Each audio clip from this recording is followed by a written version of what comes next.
I believe that means we are live. Ladies and gentlemen, boys and girls, tech fans of all shapes and sorts and sizes and persuasions, welcome to another Monday morning tech chat on the SGGQA podcast channel. The SGG stands for Some Gadget Guy. I'm Juan Carlos Bagnell. I am Some Gadget Guy. And the QA stands for Question and Answer. I like this to be an interactive discussion of some of our favorite news stories, tech topics, and then also hands-on experiences, things that you guys want to know about, the current slate of products that I might be reviewing, and just having a little fun with that kind of conversation. I like to do this on a Monday morning, get our week started off right, and to spend a little time with those news stories that might have fallen in the cracks. I don't know that so many of our news stories fell in the cracks this week because we're going to be talking about some Huawei news. That was absolutely the number one topic that folks were asking about, some of the Huawei shenanigans coming up. And then, of course, recapping some of what went down at E3. And we have a couple other little news stories to pepper in there, too, just to kind of keep things fresh, shake things up. I'm already seeing crazy, awesome activity in the live chat. I'm seeing Binsu on Mixer. I'm seeing Mimranglot, my favorite little sea otter, on Twitch. Aditya Anil, Razgriz, Kiwi Mad Dog 420, Q3 Becker. This is JMX. Hey on the Periscopes. We've got a full house. The main live stream happening on the Twitch, but we're also co-streaming to Mixer, to Periscope, and then this will go up later on the YouTubes for the finished podcast alongside the audio stream. Matt Tyler jumping right in on Twitch with a question. Why does the OnePlus 7 Pro cost $750 top spec and the iPhone XR cost the same? Just watched a video on it and it's madness spec-wise. Answer, because Apple. Q3 Becker, we're live everywhere except YouTube. Again, that was a major tech topic. My first my broadcast last week was the first broadcast where the main body of the live chat is happening on Twitch.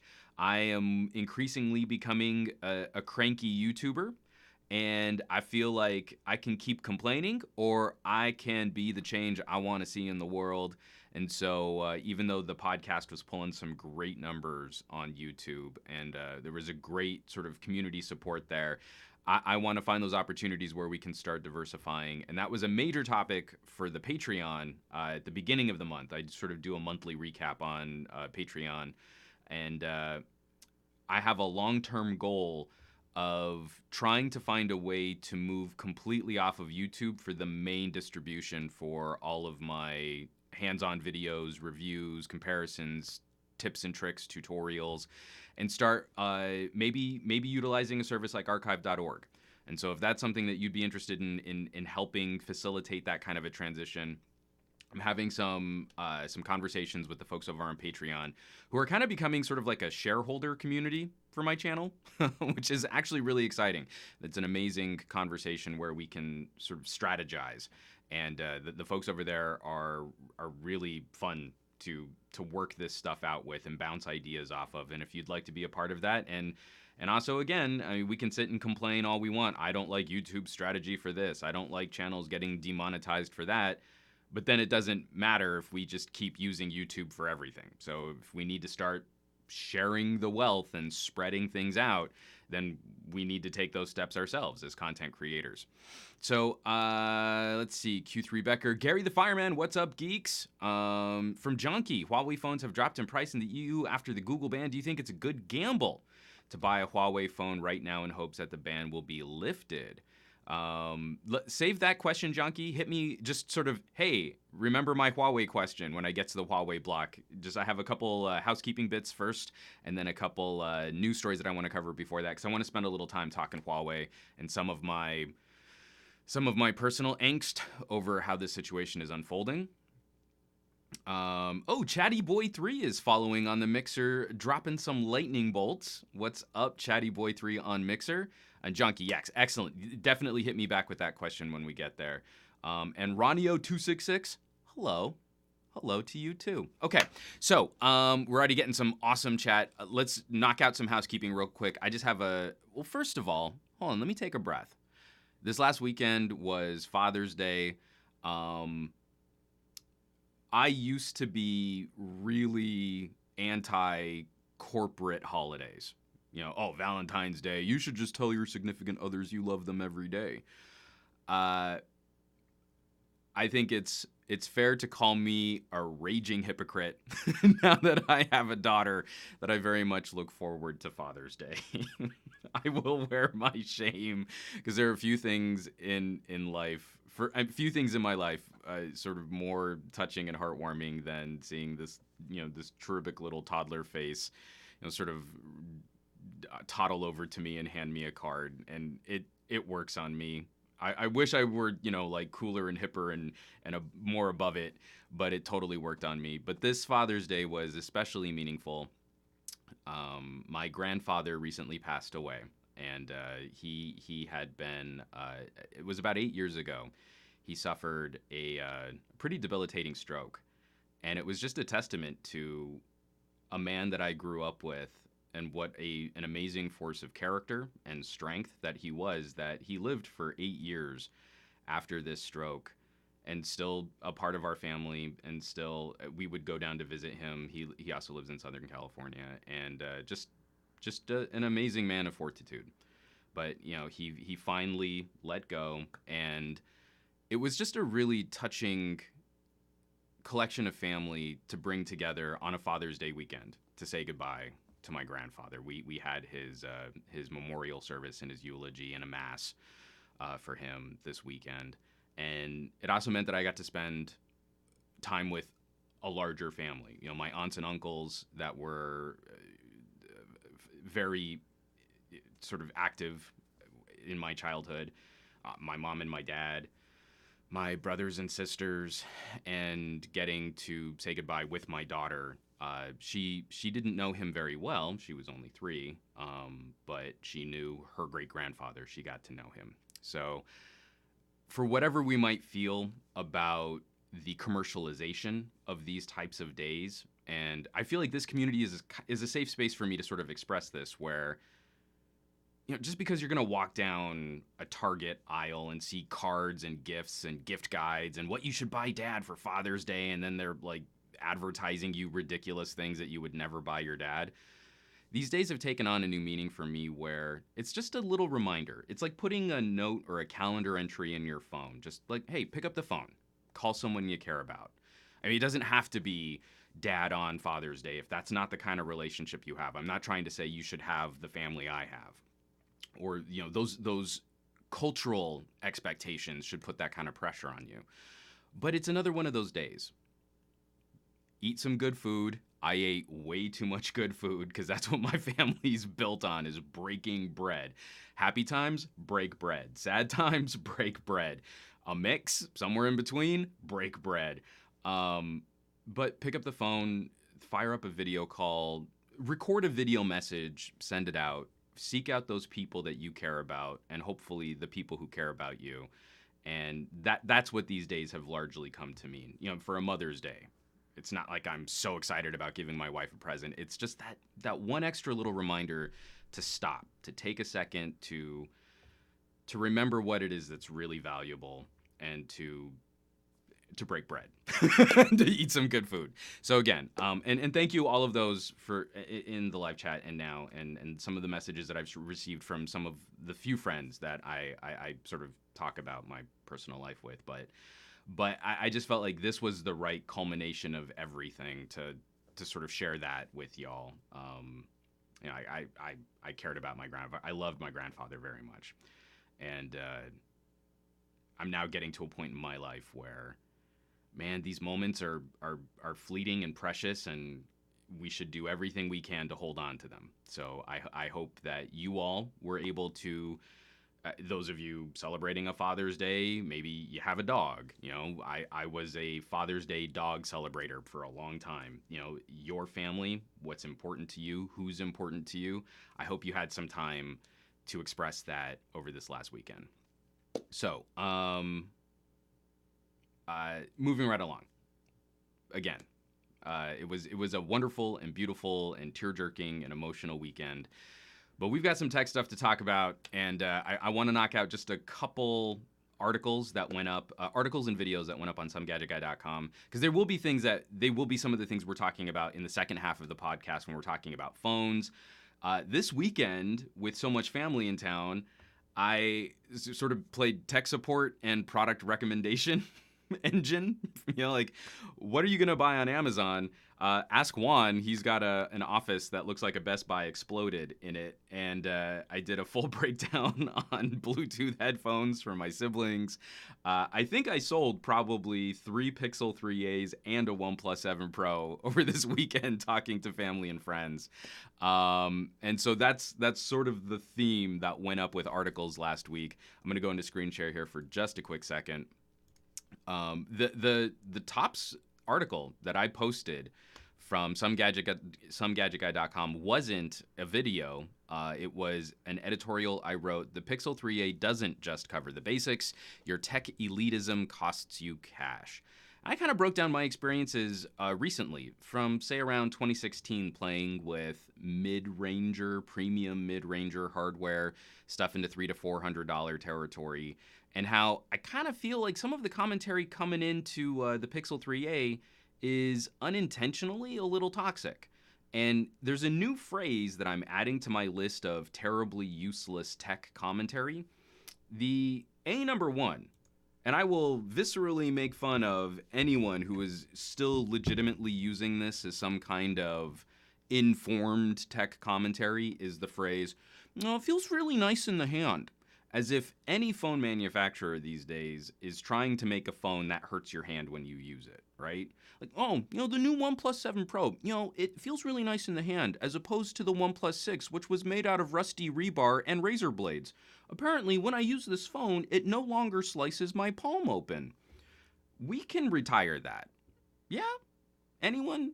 Feels really good in the hand, feels really nice in the hand. Like, this is what you say when you don't really have another informed opinion on a gadget.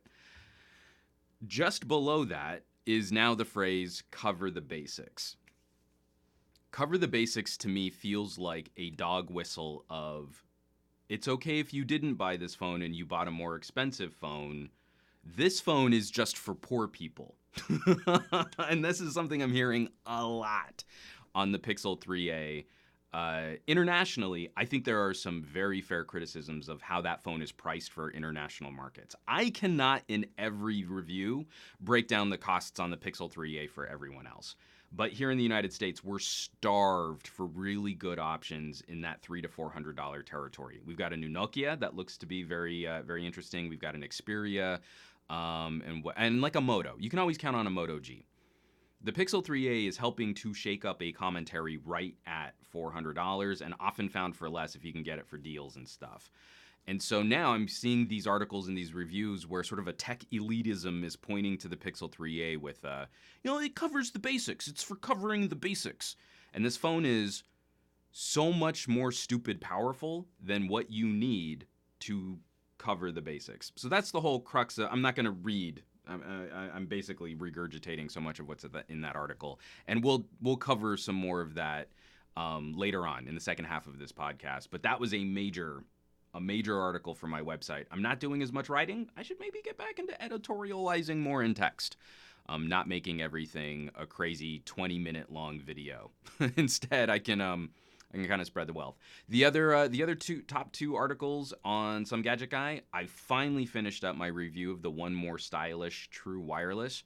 I am very impressed with $100 truly wireless earbuds. And of course, like a big old nerdy fanboy that I'm becoming for this brand, One More, I think, has done something really special here in that $100 territory. So you can catch the full review on that. It's like a 5 or 6 minute video. And then also I spent a little time just recapping my experiences using the OnePlus 7 Pro after a couple weeks. And I'm not going to belabor this, but it's a video that I produced talking about traveling with the phone, what I was able to rely on from the OnePlus 7 Pro versus when I would have to put the OnePlus 7 Pro down and pick up my LG G8. And so depending on what kind of concerns you've got for mobility and tech and what you use to travel, hopefully you can just kind of see where my opinions lie for trying to get production stuff done from phones, because my usage is very specific. And this is something I'm going to be focusing a lot more on in my videos, is not Well, I'm going to try and assume what all general consumers might do with their phones. And instead, I think I need to personalize just a bit more. I obviously have very unique and critical concerns for what it is that I look for in a gadget. My usage is not typical. And so if I'm a little bit more upfront with what it is that I'm trying to do with these mobile devices and where I'm trying to push boundaries and where I'm willing to accept compromises, I feel like that's going to be a more honest conversation, and then you'll be able to pick and choose like, well, that's something I didn't even know this phone can do. Maybe I should try and do that with my phone. That's absolutely not a concern for me. Juan's way off the plot. And then from there, I think we can kind of come back to a more reasonable conversation than just me trying to say, well, this is a phone that's going to be good for people who don't use their phones at all like I do. And I don't like that sort of lowest common denominator tech commentary. I think we spend way too much time fronting these $900, $1,000, $1,200 phones, gadgets, high-end electronics, but then we're only reviewing it at the lowest level because that's what regular people do. I don't think that's what we should be doing anymore. So, Kiwi Mad Dog 420. Only people allowed to say feels good in the hands is Flossie Carter. Flossie Carter can do whatever he wants. Have you seen Flossie Carter's guns? Flossie Carter could crush my head like a grape. So I'm not going to tell him what he can and can't say. Everyone else, I feel we can retire. Feels good in the hand. From Junkie, I used the Pixel 3a XL for a few days while in the States. Absolutely fantastic phone, but couldn't be my next because the display is so much narrower to what I have gotten used to with the Note 4. Still repping the Note 4. I love it.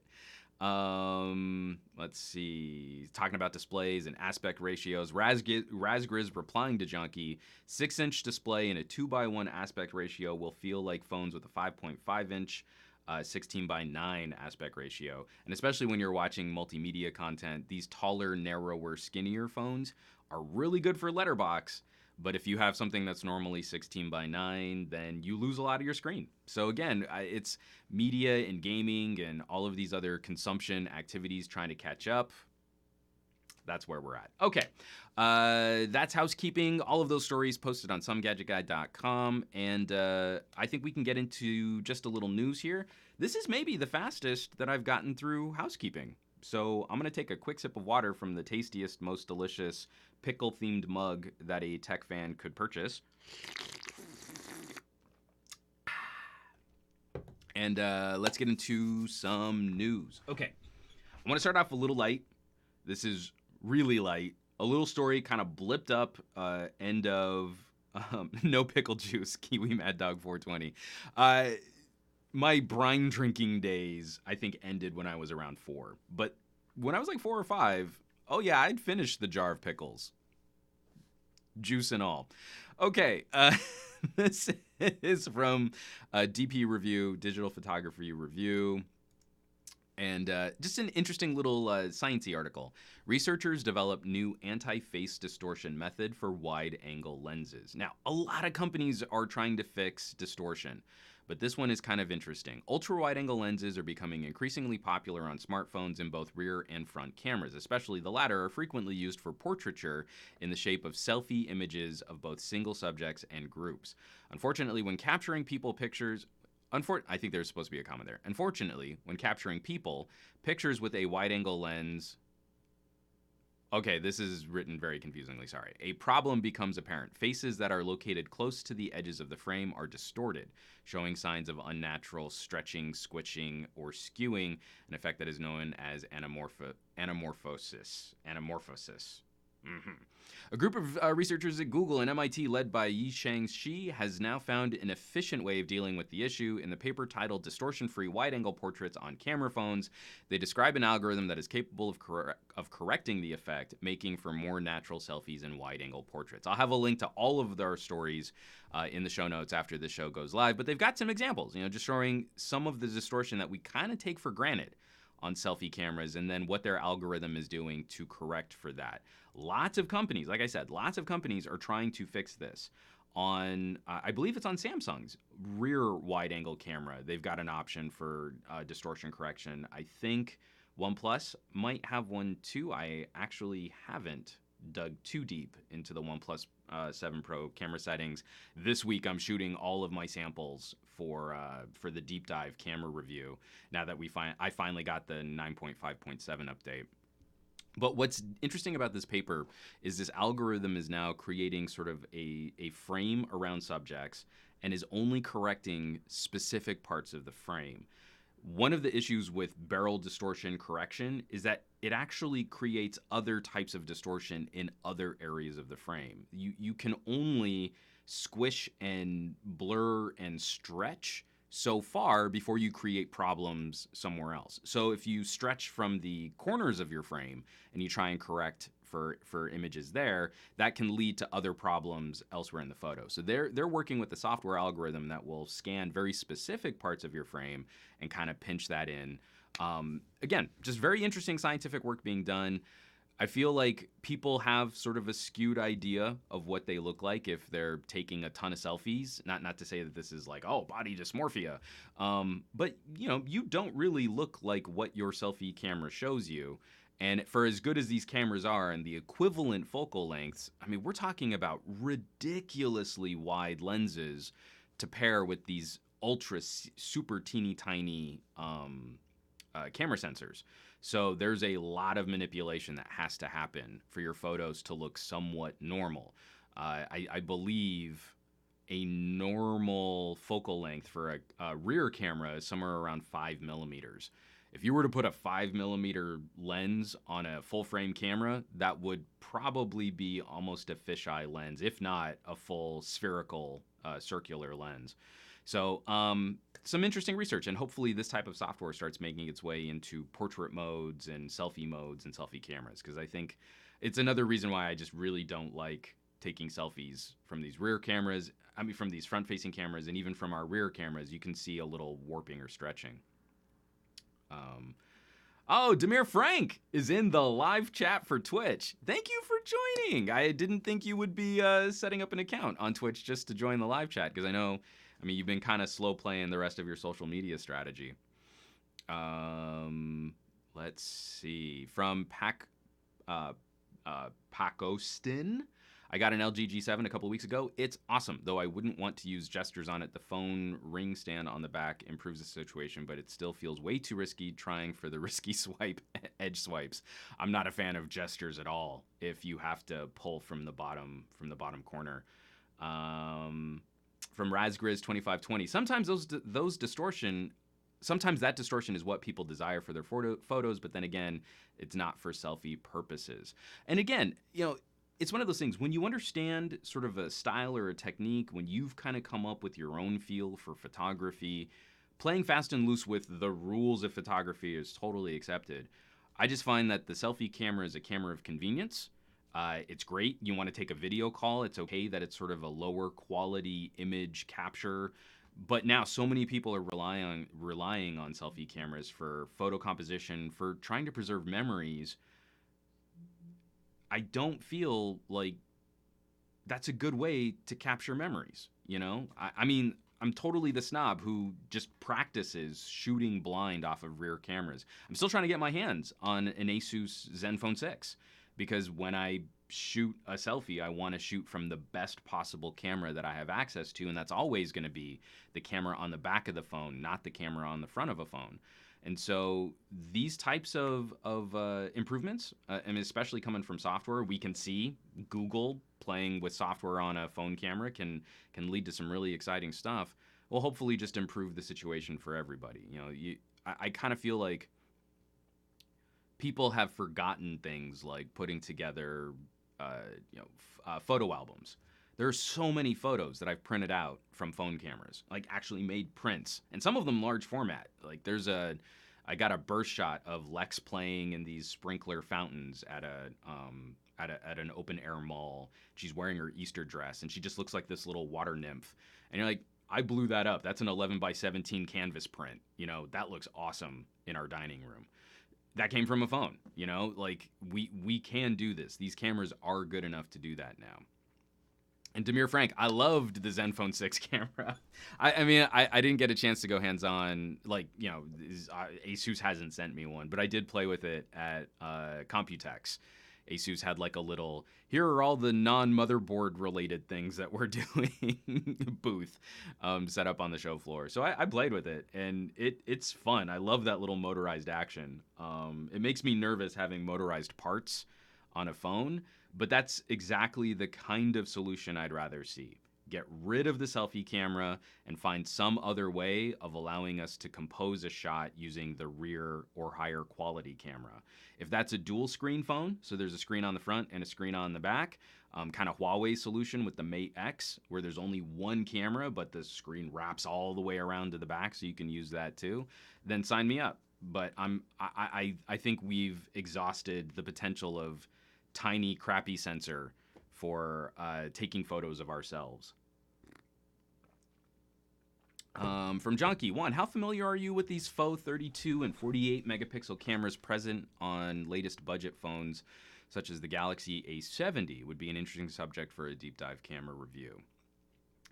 And then RazGriz2520, yes, printing your photos is always good. Paco Stin, the Nubia X was one of the dual screen phones. I reached out to those Nubia people. I was like, get me one of these phones. I want to celebrate this concept. It is so well executed.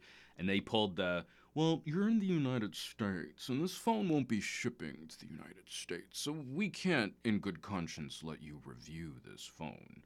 And I'm like, all right, fine, whatever. But for Junkie, I haven't played with any of the Samsung super high res image sensors, but I'm very positive on Sony's new half-inch, the one that's found in the OnePlus. It's in the Honor View 20. It's very good hardware. I don't think many phone manufacturers have fully figured out how to properly utilize that hardware with good software. And so that's going to be a part of, I mean, it's already a part of my OnePlus 7 recap, using it in Taipei. So you can already catch some early commentary on my experiences using the OnePlus 7 Pro camera. But it's great hardware. And again, it's just it's another nice little step up for depth of field, a larger surface area. And we're all pretty well exposed to the idea that though it's a 48 megapixel sensor, it's really designed to output a 12 megapixel image, and then all of those extra dots help with, you pixel bin, you squish that resolution down. That's better for noise reduction and should give you a little bit more room for clarity. And then I think once manufacturers get more familiar with utilizing that hardware, we should see some advantages like we used to see back in the day with the Lumia 1020, where you can use that for even smarter zoom and for better image cropping, and then you get these ridiculously huge raw files to work from if that's also something that you're inclined to do. From Demir Frank, using a Nubia outside of Asia is a pain in the ass. No proper Google services support. From Paco Steen, understandable, but poor choice from the Nubia team. Exposure is exposure. And Kiwi Mad Dog 420, how many megapixels does your phone have? Well, I mean, it's 1, 2, 3, 4, 5. But I mean, it's like they're really big, right? So I would say they're like ultra pickles. This mug not sponsored by HTC. Moving right along. This was another just sort of not like a major tech breaking news, hungry, sink our teeth into it. But I thought this was an interesting commentary on the state of technology and services, how we utilize consumer data. Sorry, it's the live chat. You guys, when you're funny and you're being nice to me and you're telling good jokes, you'll throw me almost every show. From Junkie, does the mug feel good in the hand? This mug feels really nice in the hand. Like, you can hold it. If you're sort of an evolved primate with digits and an opposable thumb, you can use one hand to hold it, or you can use your second hand to also sort of cradle it. I would imagine that if I were drinking some sort of hot fluid, that this would be a good way to prevent me from burning my hand. Like, the heat would conduct, right? The heat conducts through the sides of the mug. So I can use this handle because I have sort of an evolved primate grip. I can use this handle sort of like a tool to prevent burning my fingers. And then let me try. Yeah, it was very effective for, and you know, like, it doesn't slice my hand open when I hold the mug, so it's good. It's a good improvement over previous mugs that I've used. I can keep that going far too long. No, let's be honest, one, HTC could use some sponsoring themselves. If HTC would like to sponsor this podcast, they know they can find me. I'm sorry. Back to this news story. This is coming from CNBC. Let me go back into screen share. Apple CEO Tim Cook. Technology companies need to take responsibility for the chaos they create. This is from the article. Apple CEO Tim Cook warned Silicon Valley companies in a speech at Stanford on Sunday. He said that data breaches and privacy violations threaten freedom. And Apple advertises privacy as a key iPhone feature and recently released a privacy-focused sign-on feature that competes with Google and Facebook. Excuse me. Apple CEO Tim Cook warned Silicon Valley companies that they need to take responsibility for the chaos they create in a speech Sunday at Stanford University. This was a commencement speech at Stanford. It wasn't like he just showed up at Stanford with a megaphone. Sorry, back to the article. This is a quote. Lately, it seems this industry is becoming better known for a less noble innovation, the belief you can claim credit without accepting responsibility. We see it every day now with every data breach, every privacy violation, every blind eye turned to hate speech, fake news poisoning our national conversation, the false miracles in exchange for a single drop of your blood. It feels a bit crazy that anyone should have to say this, but if you built a chaos factory, you can't dodge responsibility for the chaos.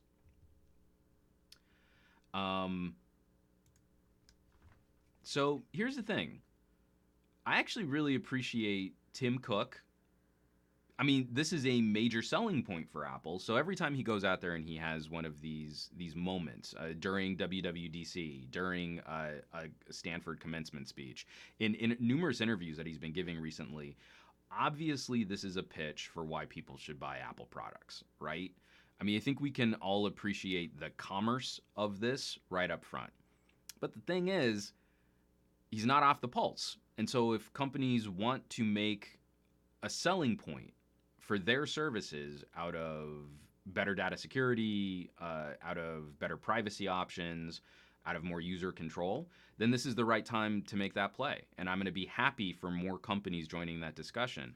And just in stark contrast, look at how amped Tim Cook has been in recent interviews. I used to make fun of Tim Cook as if he were like, you know, sort of a Kermit the Frog Muppet on some sort of barbiturate. You're like, hi, welcome to Apple, and we've got some really fun things to show you. And now he's going out there and taking the stage like, yeah, let's do this. And it's like, you know, wow, Tim Cook found his turn it to 11 knob. Not like I'm going to flip and start using Apple products. That's still not going to happen. But those kinds of conversations, especially from a market leader like Apple, help influence the rest of the technology landscape. Google currently is taking a beating because the flip side of that is watching Google I/O, where Sundar Pichai takes the stage as if he just recently got punched in the kidneys a bunch of times and then had to go and talk about data privacy and security options on Android, which are really hard to utilize.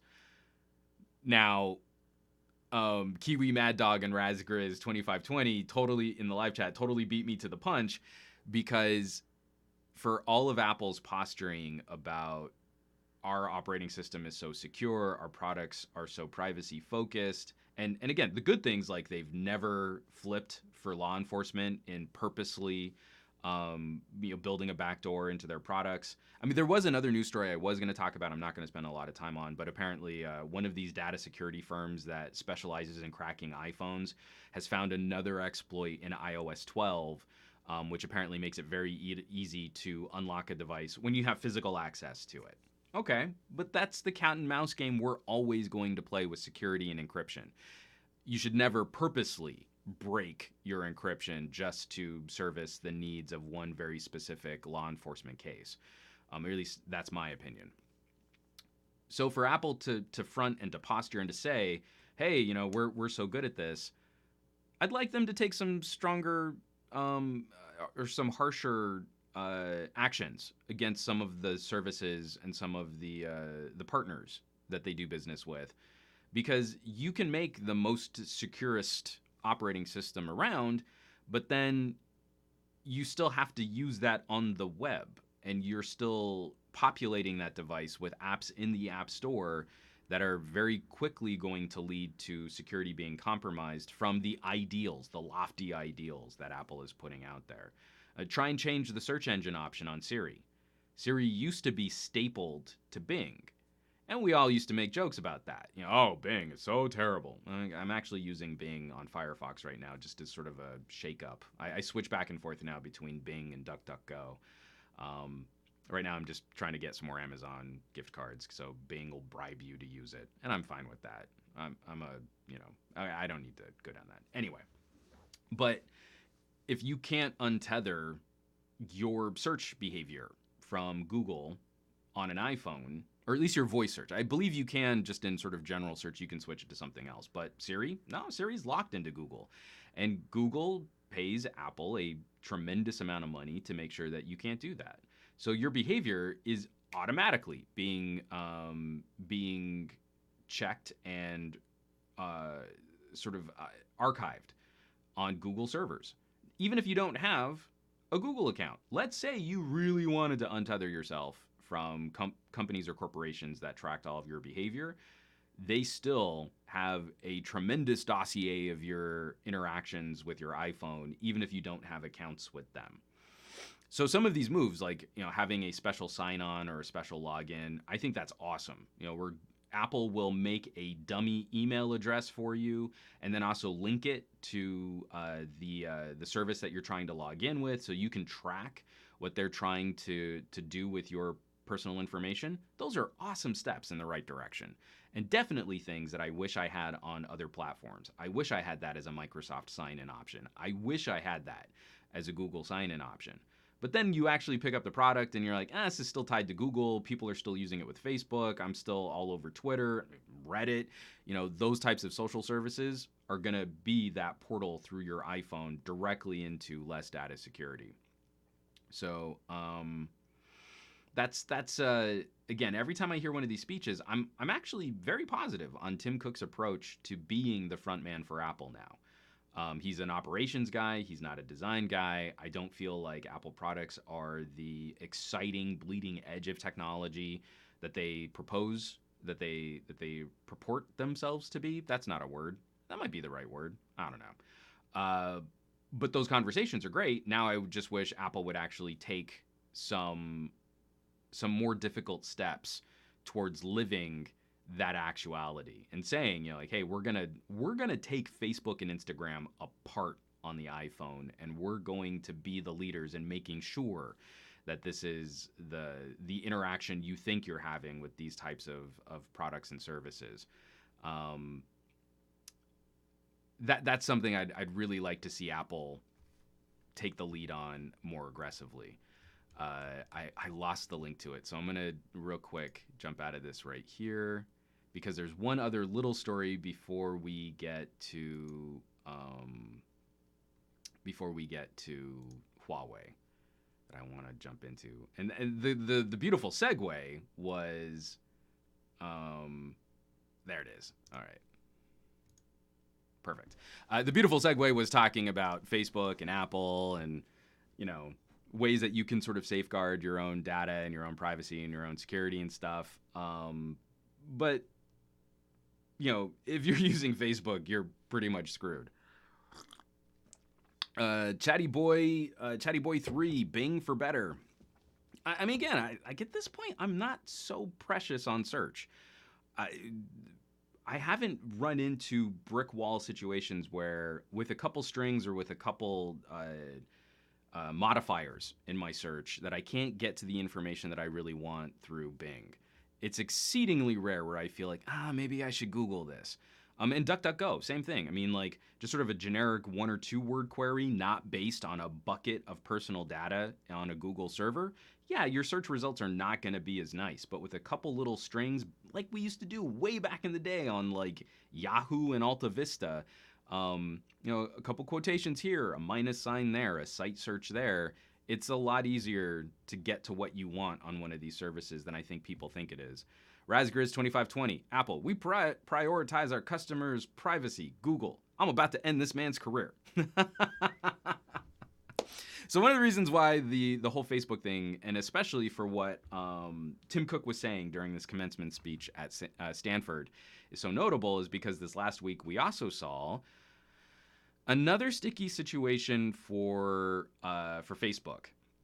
So Facebook recently let a video of Nancy Pelosi sort of propagate around Facebook, where the video was edited and altered in a way to make it look very unflattering for House Speaker Pelosi.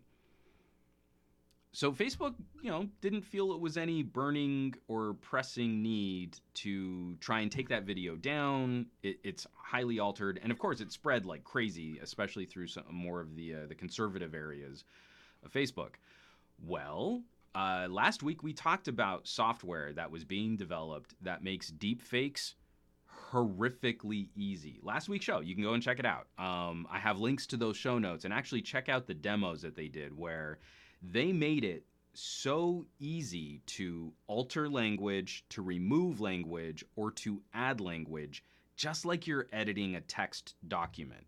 So you get a transcript of what that video is, and that links immediately to the timeline of your video, and you just kind of, a couple keystrokes, and you've completely removed something that someone said. And it alters the video almost seamlessly, and it's very, very easy.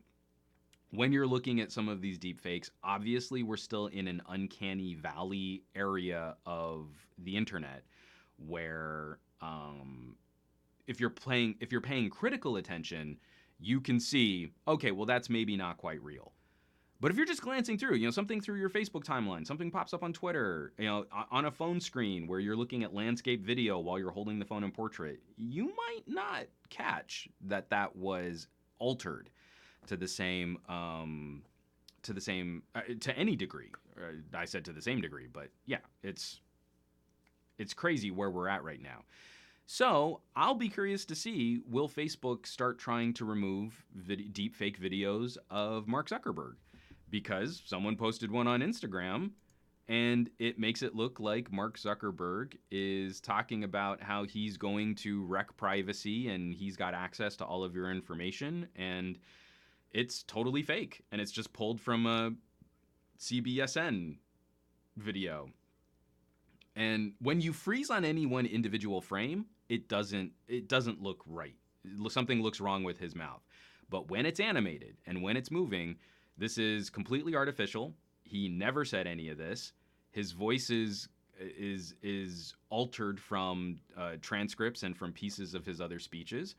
And I think this looks pretty good for standard definition video that's going to play on Instagram, right? Again, one of the bummers for Instagram is they use such heavy compression that you can't see the fine details that would clue you in to this being altered or to this being fake. So take a look at this. This it's looping right now, but that's pretty good. And it's not requiring an army of software developers or animators or servers and servers and servers of rendering. We can make anyone say anything that we want and then throw it up on a crappy compressed social media video feed. And I think this will be very effective at tricking people. I think this will be very effective at fooling people. This is a terrifying, crazy, brave new world that we're entering in. I can stop. I can kind of hear a little bit of it's playing on my headphones over here. From the Silver Ace, dystopian future incoming. What's that subreddit? It's like boring dystopia or something. Like, we're already there.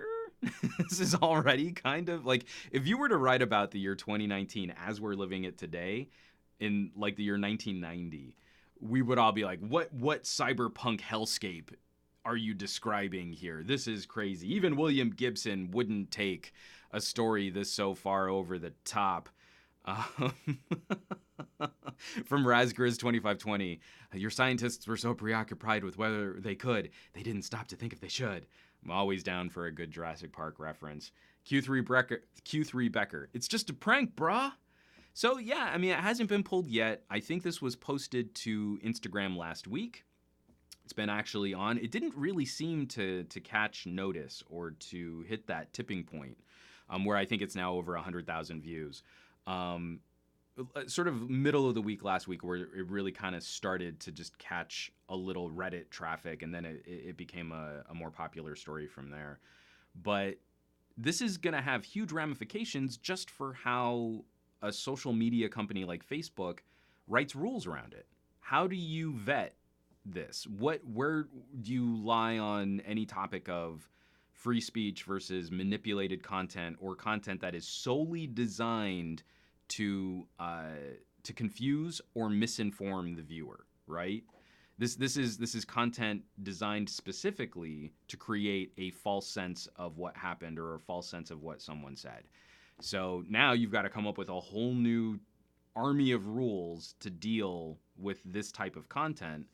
And it didn't seem like Facebook really took the Nancy Pelosi video very seriously. So maybe we do. Maybe we need to start like besmirching the good name of Mark Zuckerberg with fake after fake after fake until they finally decide to do something about this.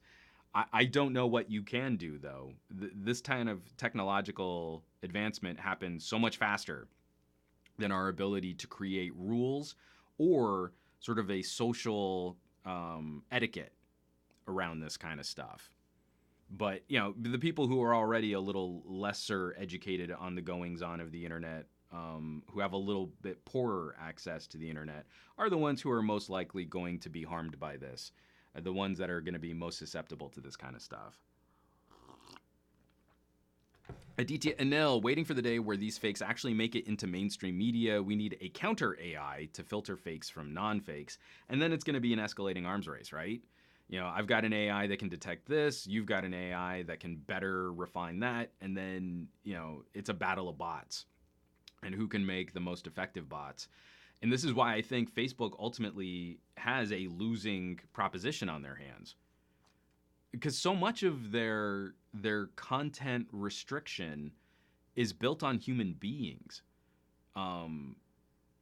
Facebook, I think, has some loose algorithms at play, but they aren't very effective. And at the end of the day, when you click on, report content on Facebook, it's far more likely that there are tens of thousands of people across the globe employed by contractors that then license out to Facebook, that content is just being popped up on someone's screen, and then a human being has to decide in a ridiculously short period of time whether or not that violates Facebook's terms of service. And I think it's something crazy. Like, they have literally seconds to make a decision and then move on to the next piece of content. And these are human beings that are being exposed to the absolute worst traffic being published on Facebook. Just the most objectionable content that human beings can make. We start adding deep fakes into that. How are they supposed to, in seconds, determine the authenticity of a video when AI can't even... I mean, it's a bad Silicon Valley joke, right? What was it, like season 3, where they come up with a hot dog filter, hot dog or not hot dog, and they sell that company off because it's supposed to... The only thing it's good for is someone sending me a picture of their junk? Like, we can't even really do that. That's a bad joke in Silicon Valley, and that's still science fiction today for how we actually police our social media. From VinMatPat, they already have a working model of AI to filter the fakes from the real. A working model of AI might be applicable to a certain process for creating a deep fake. We've already seen a handful of similar but different processes for making this kind of content. And that's what I mean. It's going to be an arms race. So you make a good AI to filter out what we can do today, and tomorrow someone's going to build a better mousetrap. Tomorrow someone is going to make a better algorithm or a different kind of algorithm, or it's going to utilize a different type of image compression, or it just, maybe they'll leave it alone, but then they'll spread it in a very sort of roundabout way. You hit a specific Reddit community, you propagate a fan base on Twitter, you expose it to different people on Instagram, and then it flourishes sideways. So then that AI has to contend with thousands of entries on a social media platform going up all at once. And from there, it becomes increasingly difficult because then you might be dealing with copies of copies. So someone might download that video, it's compressed, re-upload it, it gets recompressed. That changes the digital thumbprint and the signature of the video just by things like grain and noise. And then that AI has to contend with a different version of the same video. I mean, that's just me spitballing what I might do to propagate a deep fake on Facebook in the last minute that we've been talking about this. And there are people far more sophisticated than I am who are actually working on the software guts of this kind of stuff, who are going to take that much, much farther. So this is going to be a nearly impossible task in the short term to just find a solution for. We need to have, at the same time that we're talking about the tech solutions, we also need to have a re-education for consumers saying, like, you know, how to verify the sources of information that you're working from. And especially for reporters, we need to have the old school infrastructure of editors and copywriters and fact checkers and people who verify this content. And we can't let reporters continue to play this rush first, breaking news, get all of the hits, get all of the eyeballs SEO game, because that's going to increasingly lead to them publishing false information. And once it's published, it's so much harder to get people to read a retraction. We need to get back to news being slower. And that sucks because social media will blow up a deep fake. And then it's going to take some time for an outlet to say, this is inaccurate information. But we need to train consumers to listen to that fact checking, to that verification. And we need entities and outlets that are going to be aggressive in trying to get that message out there.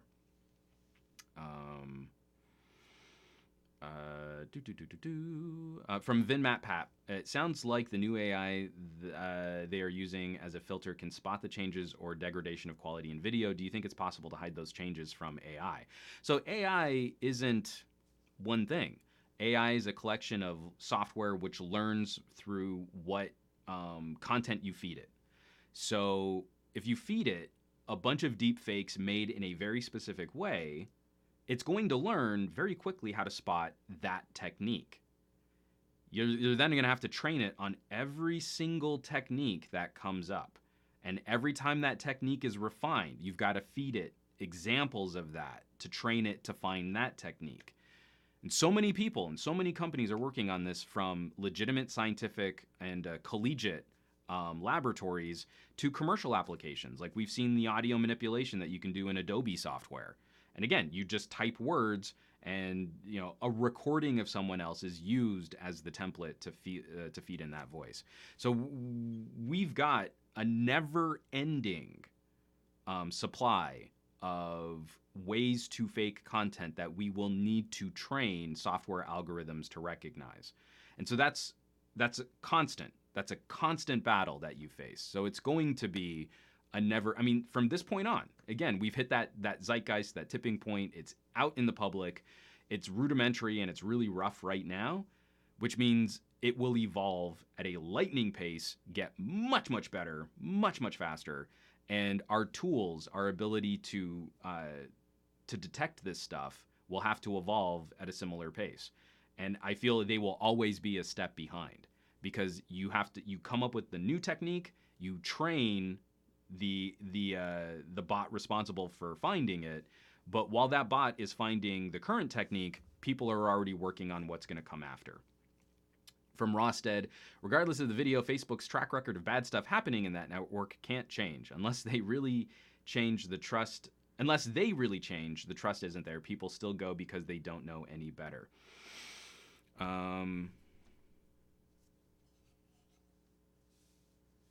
Sorry, just from VinMatPap. Do you think it would be machine learning instead of AI then, or are those becoming one as well?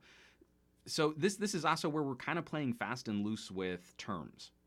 Artificial intelligence is tough to define.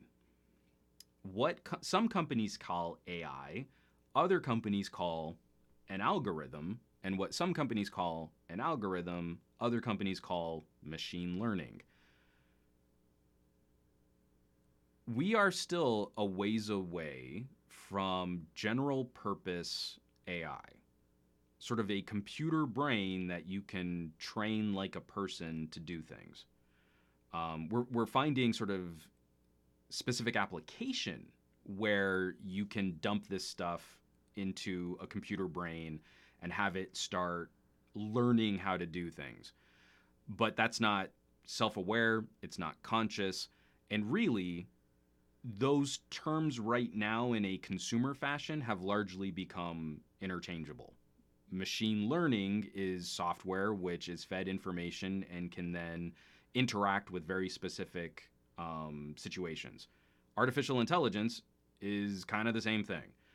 When you get into the more scientific realm, there are much clearer distinctions between what we're calling AI, machine learning, algorithms, et cetera, et cetera, et cetera. I do not believe that there is a general purpose AI intelligence, artificial intelligence, that is being utilized in a broad sense to analyze data like deepfake videos. And I think people are playing fast and loose with the definition of machine learning and the definition of AI when they're talking about stories like these, much to general consumers' miseducation. But yeah, that's again. I would also go and recommend. I've said this a couple times. Artificial AI intelligence. Yeah, I know. Even I was getting kind of tongue-tied on using these different words because again, it's very repetitive and boring when I talk about this stuff. And this is it. Like I thought, machine learning fed into AI. Yes. Machine learning is the process by which you make a piece of software that can perform. So at what point does machine learning stop and AI begin? You know, that's not really a thing.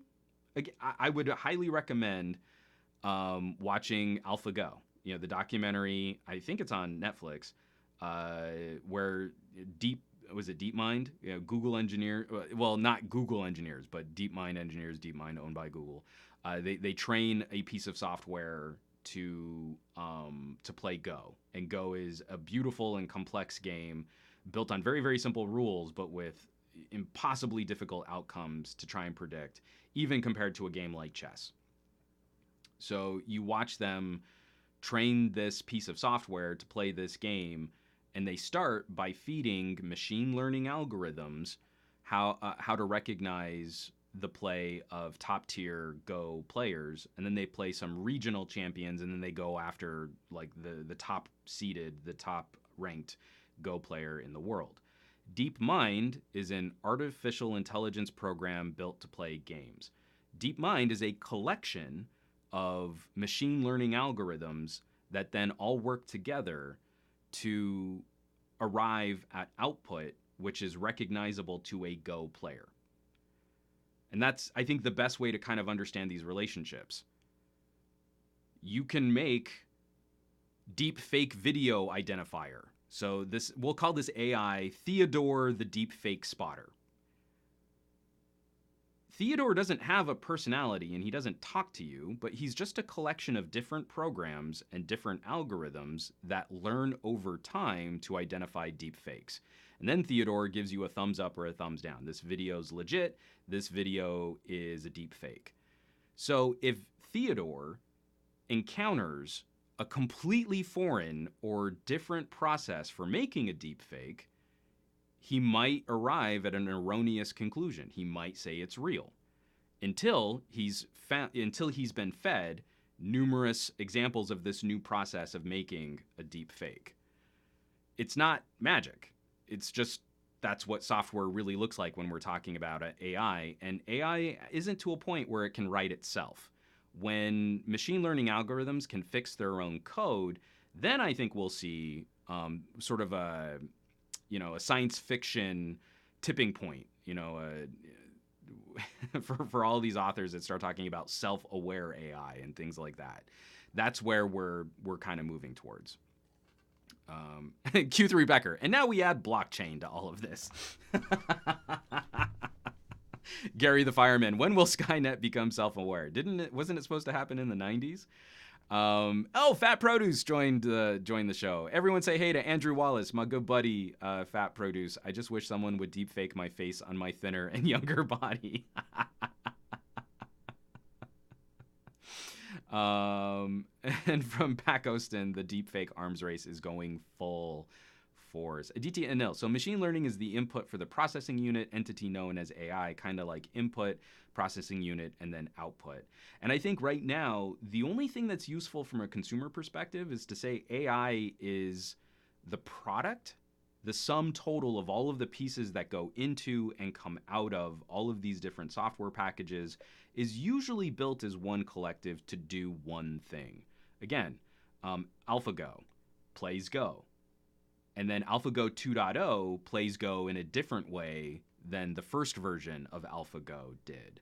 So the first version of AlphaGo learned by watching ranked players. It learned by watching humans play, and then they could have it play against itself, hundreds and thousands of times to develop its own style. AlphaGo 2 was never fed human play and started from scratch, playing all on its own. And AlphaGo 2 can wipe the floor with AlphaGo 1. But for all of that software input, different ways to rank moves, to look ahead, to try and predict moves, and then arrive at an output, and then grade the responding play from the other player, and then come up with a new strategy and repeat that whole process all over again. AlphaGo 2 is the AI, but it just plays Go. Like, it only plays Go. So then you can take parts of AlphaGo, and what you've learned from AlphaGo can go into some other type of product. And that's what we mean when we currently say AI and machine learning and algorithms. They're all kind of jumbled up together in our brains. But yes, Aditya Anil, my long-winded way of saying it, I would say the AI is the final product. It's the collection of everything that goes into it and everything that comes out of it, and it usually has a name. Like when IBM started playing chess players, that was an early example of software learning artificial intelligence built to do one very specific thing, and that was to play human chess grandmasters, and eventually they started beating humans. So that's where we're at. Same thing, IBM Watson. Watson is the AI, but he's just the product. What Watson is a collection of search algorithms and machine learning algorithms that can combine information very, very quickly in very novel ways. And Watson is very effective at things like identifying diseases based off of symptoms, or answering Jeopardy questions, or making a menu based on a specific list of ingredients. But he's not self-aware. So Watson has just learned over time, using very specific chunks of software and code and very powerful servers to back them up, how to combine data points in novel ways. That's where we're at. So if you feed Watson bad information, or if you face Watson with something that he's never seen before or something he can't search for, he won't know what to do with that information.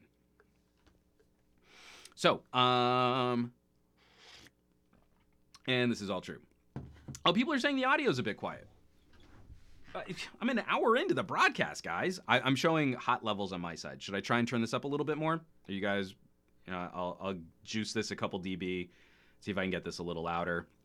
Let me know if that changes anything, because obviously on the live stream, I can't hear what you hear. So just give me a problem solved.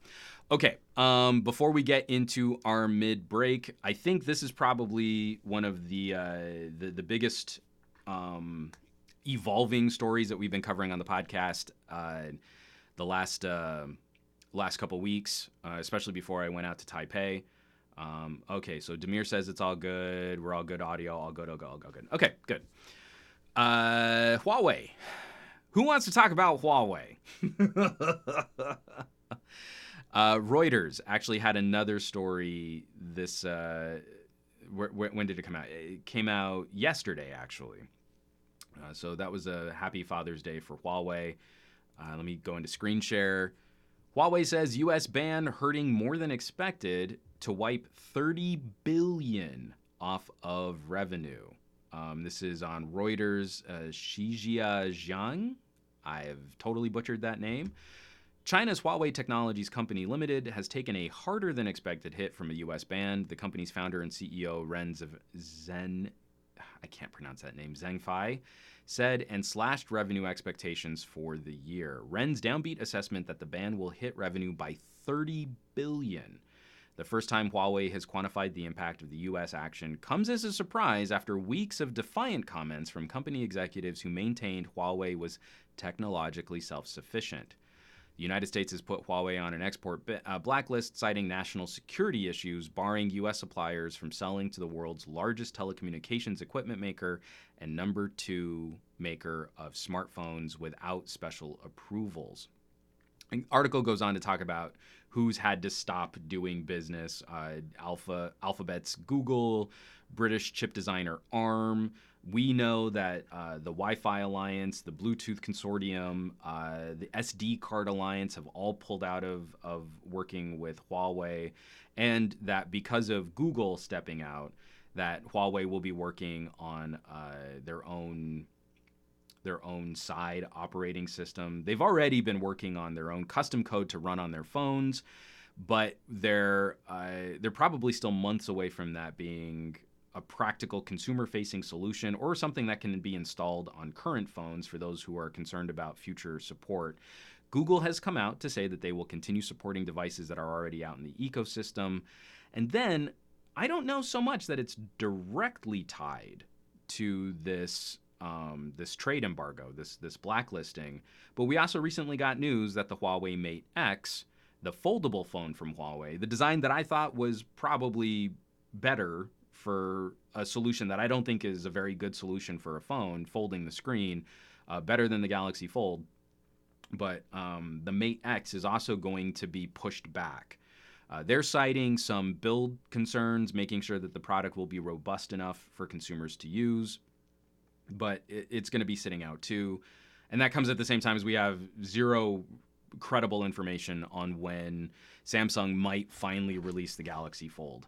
I saw this really this playing me a sad violin editorial about how terrible this is for the industry, and if only the Galaxy Fold could have made it out and been a success. This is going to set back so many other manufacturers looking to truly innovate with smartphones.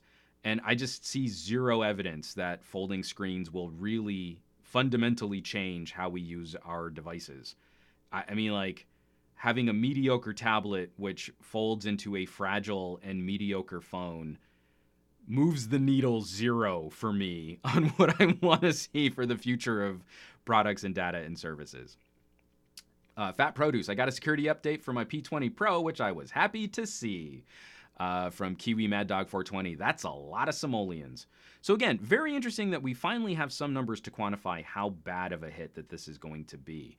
Hilariously, even with this blacklist and numerous Huawei products likely affected as we get into the second half of the year, was it the Honor 20? The launch for that phone seems to be tragically interrupted.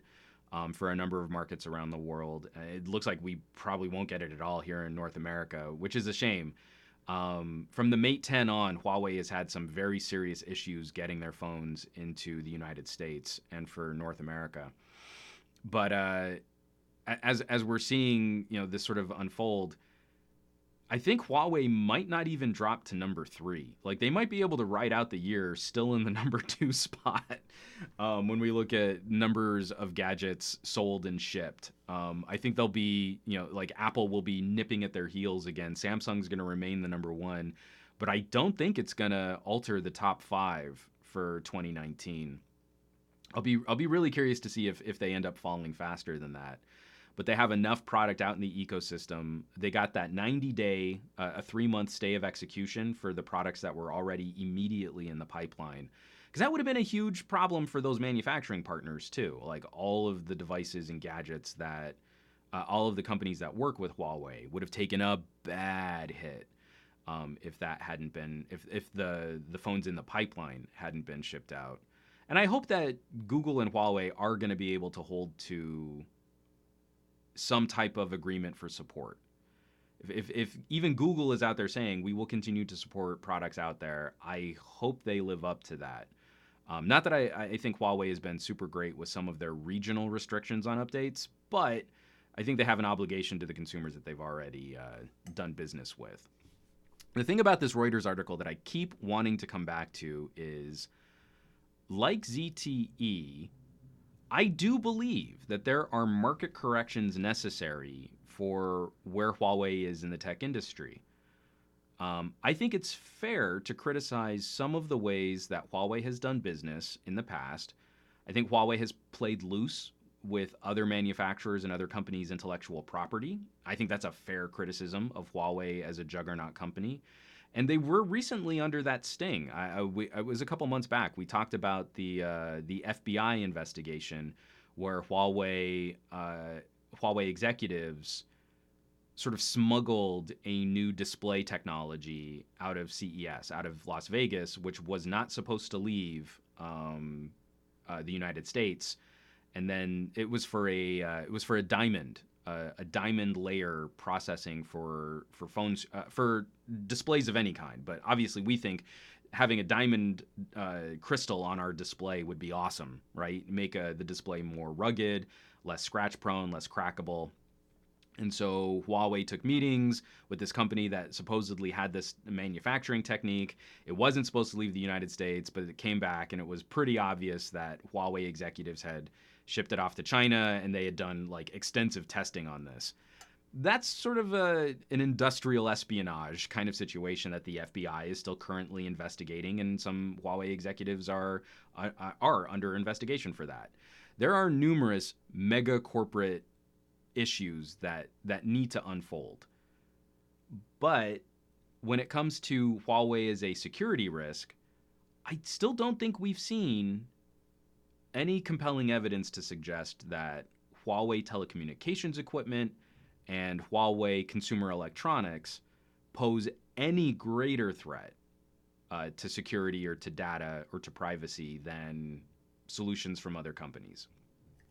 Again, I feel if there was a mega smoking gun pointing to something really bad, that our law enforcement agencies would be doing more than just disclosing nebulous concerns over how Huawei does business. Back to that Reuters article, and again, this is something that keeps coming back up. Industry insiders have remained skeptical that Chinese chip makers can quickly meet the challenge of supplying Huawei's needs and those of other domestic technology firms. Negroponte, founder of the Massachusetts Institute of Technology Media Lab, said the U.S. ban was a mistake. Quote, "Our president has already said publicly that he would reconsider Huawei if we can make a trade deal. So clearly, that is not about national security. It's about something else." Until we see other evidence, I have to agree with Negroponte. I don't see anything that really speaks to this being that concern. And that's what's frustrating, is because I feel like United States government and United States corporations could still be trying to level the playing field against some of the liberties that Huawei has taken in other areas of their business. But this feels like an inappropriate broadsword attack on Huawei and not the surgical economic scalpel that we should be using to correct some of these issues. But yeah, we're going to see Huawei, I think, double down. There is still a lawsuit against the United States government coming from Huawei in China, and I believe they're now going after their own patents.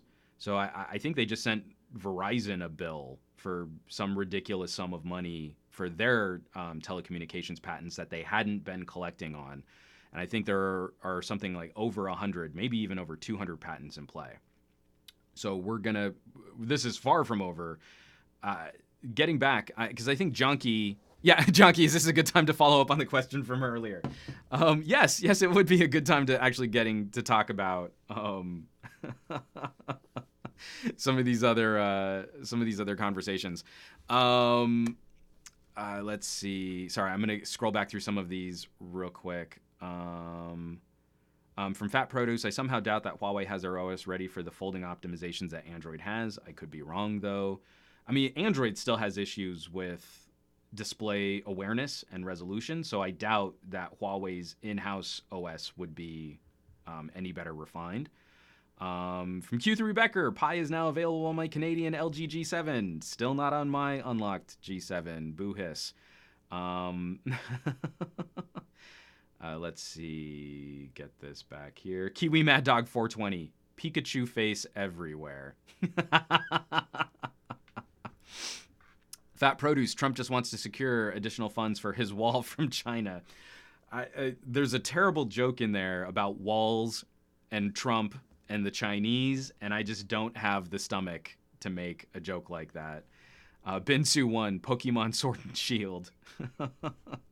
and Ronio266, Huawei coming for blood.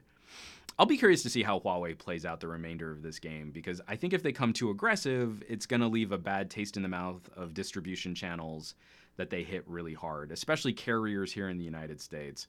But after a point, it's still like something bad happened to us, and now something bad must happen to other people too. So Junkie, if I remember correctly, asked a question, would now be a good time to buy a Huawei phone if we're hoping that maybe some of this blacklist can be resolved? I feel like the timetable when ZTE was hit, and ZTE had a more serious situation involving Iran, where the company was tagged for breaking sanctions against Iran in trading technologies, and then they didn't fulfill the punishment. And that was really what pulled the plug on ZTE. It wasn't just they sent some stuff to Iran, boo hiss, slam the company. It was, well, some executives should have faced jail time and some fines should have been paid, and this stuff didn't happen. So now we've got to hit you with an even harder penalty, which is very similar to what Huawei was hit with in terms of this blacklist. So because of that, I have to believe that one of the world's largest telecommunication infrastructure companies and the number 2 maker of smartphones in the world, in addition to the army of other manufacturing, distribution, and subsidiary companies that live under the Huawei umbrella, will eventually be rectified. And I think it will weaken Huawei, but I don't think this is going to completely tank Huawei. So, if you're a gadget enthusiast and you were looking at trying to get a good deal on a phone with great hardware, and you can slow play some of your software concerns, now I think would be a very good time to look at what you could do or what you could pick up with by purchasing a Huawei device. I'm still very happy with my MateBook 13. It's a great little laptop, and it's coming at the tail end of that 13-inch laptop, I think, being a valuable commodity. I think by this time next year, I'll be recommending a lot more consumers just power laptop-like devices with their phones. I think we're getting to that point where we can make that transition. But for right now, if you were picking up sort of a MacBook Air competitor, you can get some crazy good deals. Like, I think the MacBook 13 spec'd out, spec for spec, a device that competes with the $2,000 MacBook Pro 13 you can get for like $900. I know B&H had them on clearance. Adorama was calling them discontinued. I think Newegg still had some stock on them. You can still find them on Amazon. But over this last week, they even had like Father's Day specials. Buy a Huawei GT smartwatch, you know? So I don't think this would be a bad time to pick up hardware. But my caveat to that is I feel like I'm talking to a pretty tech literate group of people. If you're listening to this podcast after the fact, or if you're watching this live stream, you're probably a little savvier than the average bear. So I would not look at this as a way to get hardware on the cheap for a family member. I would say look at this as your own personal investment, your own personal device, because you'll understand the ramifications of this product might not get the software attention it really deserves. It might not get the same kinds of upgrades or bug fixes or patches or security patches moving forward. I do believe there is some fear, some uncertainty, some doubt there worth looking at. But then again, I'm also a fan of LG phones, and they never get software updates. I buy LG phones because I flippin' love LG hardware, and I am willing to examine the compromises of not good software to get hardware I can't get anywhere else. And I kind of feel Huawei is that right now. I mean, if you want a P30, what that camera does today is incredible. That for stills photography, there really isn't a better smartphone camera to pick up. So if you can get a good deal on one, I'd say jump on it, understanding that it might be a dead end software wise. From Fat Produce, Trump and Jinping need to sort their differences in an intense game of Beat Saber. I gotta say, the updates to Beat Saber campaign mode, they announced like an Imagine Dragons plugin. I'm not gonna be getting that. Oh man, Beat Saber got real good for their final release. Aditya Anil, Huawei needs to find the balance between proving their influence in the tech markets and becoming a bloodthirsty corporation. As of now, Huawei still has Europe and Asia as a strong consumer base. Completely agree. Let's see.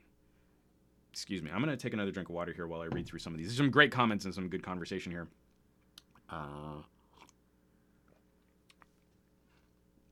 From Fat Produce, I'm surprised we haven't seen Huawei step into the VR space with how big they are, just like Samsung. Pakostin Xiaomi has a few VR standalones. The market is crowded in China for VR with questionable returns. And actually, I think the VR market's a little packed here too. Like there was very little VR conversation from E3 because I think companies are still trying to sort their sea legs out. From Sean Diggs Tech, I bought a new P30 Pro for a substantial price reduction on Swappa. I'm willing to take the chance. That camera is so good. I wish I had been able to spend more time with it. I mean, I got to play with it for a day, and I had to give it back. Q3 Becker, are other Chinese OEMs too scared to try and enter the U.S. market after what the government did with Huawei? I would have seen Xiaomi selling their devices and carriers undercutting Samsung and Apple. I don't know that other Chinese manufacturers are really concerned. I think the big fear, I still hold this up. This is my hypothesis, and I don't believe there is any definitive evidence to support my assertion. But my not so educated guess, we saw the most visceral reactions to ZTE and to Huawei more because they are manufacturers of telecommunications infrastructure equipment. I feel that this current administration was looking at ways to rig the 5G race in favor of American companies, in favor of Qualcomm. They want Qualcomm to be the only major player in 5G. I feel we're seeing the consumer ramifications in these security advisories because Huawei was so powerful in the infrastructure space. That's my guess. I seriously doubt the United States government cares at all about OnePlus. I don't think they care at all about Oppo. Like, if Xiaomi wanted to come to the United States, I think what they would probably need to do is make a label, like some type of line of phones, kind of like Honor, Huawei and Honor. Xiaomi would have to have some sort of little umbrella company, some sort of little subsidiary company that makes phones for the United States. But I seriously doubt that they would face any of the same scrutiny that Huawei or ZTE faced, because Xiaomi doesn't make telecommunications infrastructure equipment like Huawei does. Oppo doesn't make telecommunications equipment like Huawei does. And in fact, I mean, as much as I love OnePlus, aren't they involved in yet another information Chinese server mini scandal? Like, I think if you use the OnePlus community app and you upload photos that are then linked to that shot on OnePlus community through their forums, that a piece of device identifying information has been also uploaded to a server in China. So we see that could potentially be a security risk. That's a little leaky hole in the OnePlus strategy.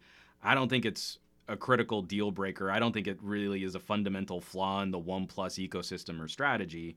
And also, I mean, like, for the people that are in the OnePlus community like that, I think they probably know, like, this is a company owned by a giant Chinese conglomerate, and all of their information for these improvement programs and stuff is likely somewhat identified to the phones that they use. So we've seen a few of those, though. There was also the payment processing problem, where there was some payment processing information from OnePlus servers that was improperly safeguarded on Chinese servers. Our law enforcement hasn't blipped on OnePlus. And we can say, oh, well, OnePlus, they're a tiny little company under the was it BBK umbrella? But I think they cracked top 10 pretty fast in the United States, especially after their T-Mobile deal. They have a carrier partnership, which Huawei couldn't pull off with AT&T. They're one of the fastest rising brands of consumers shopping smartphones in the United States. Actual security concerns? Huawei telecommunications infrastructure? Shut it down.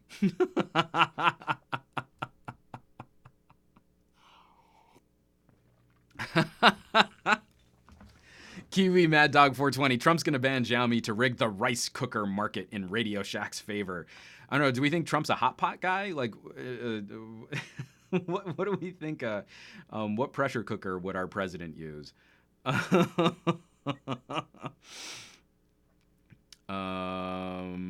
Let's see. Oh, from Ronio266. Yeah, the shot on OnePlus leaked some information to their servers. From Bosky1, they're top 5 in the world? Is OnePlus now top 5 in the world? I didn't know that. Really? Huh.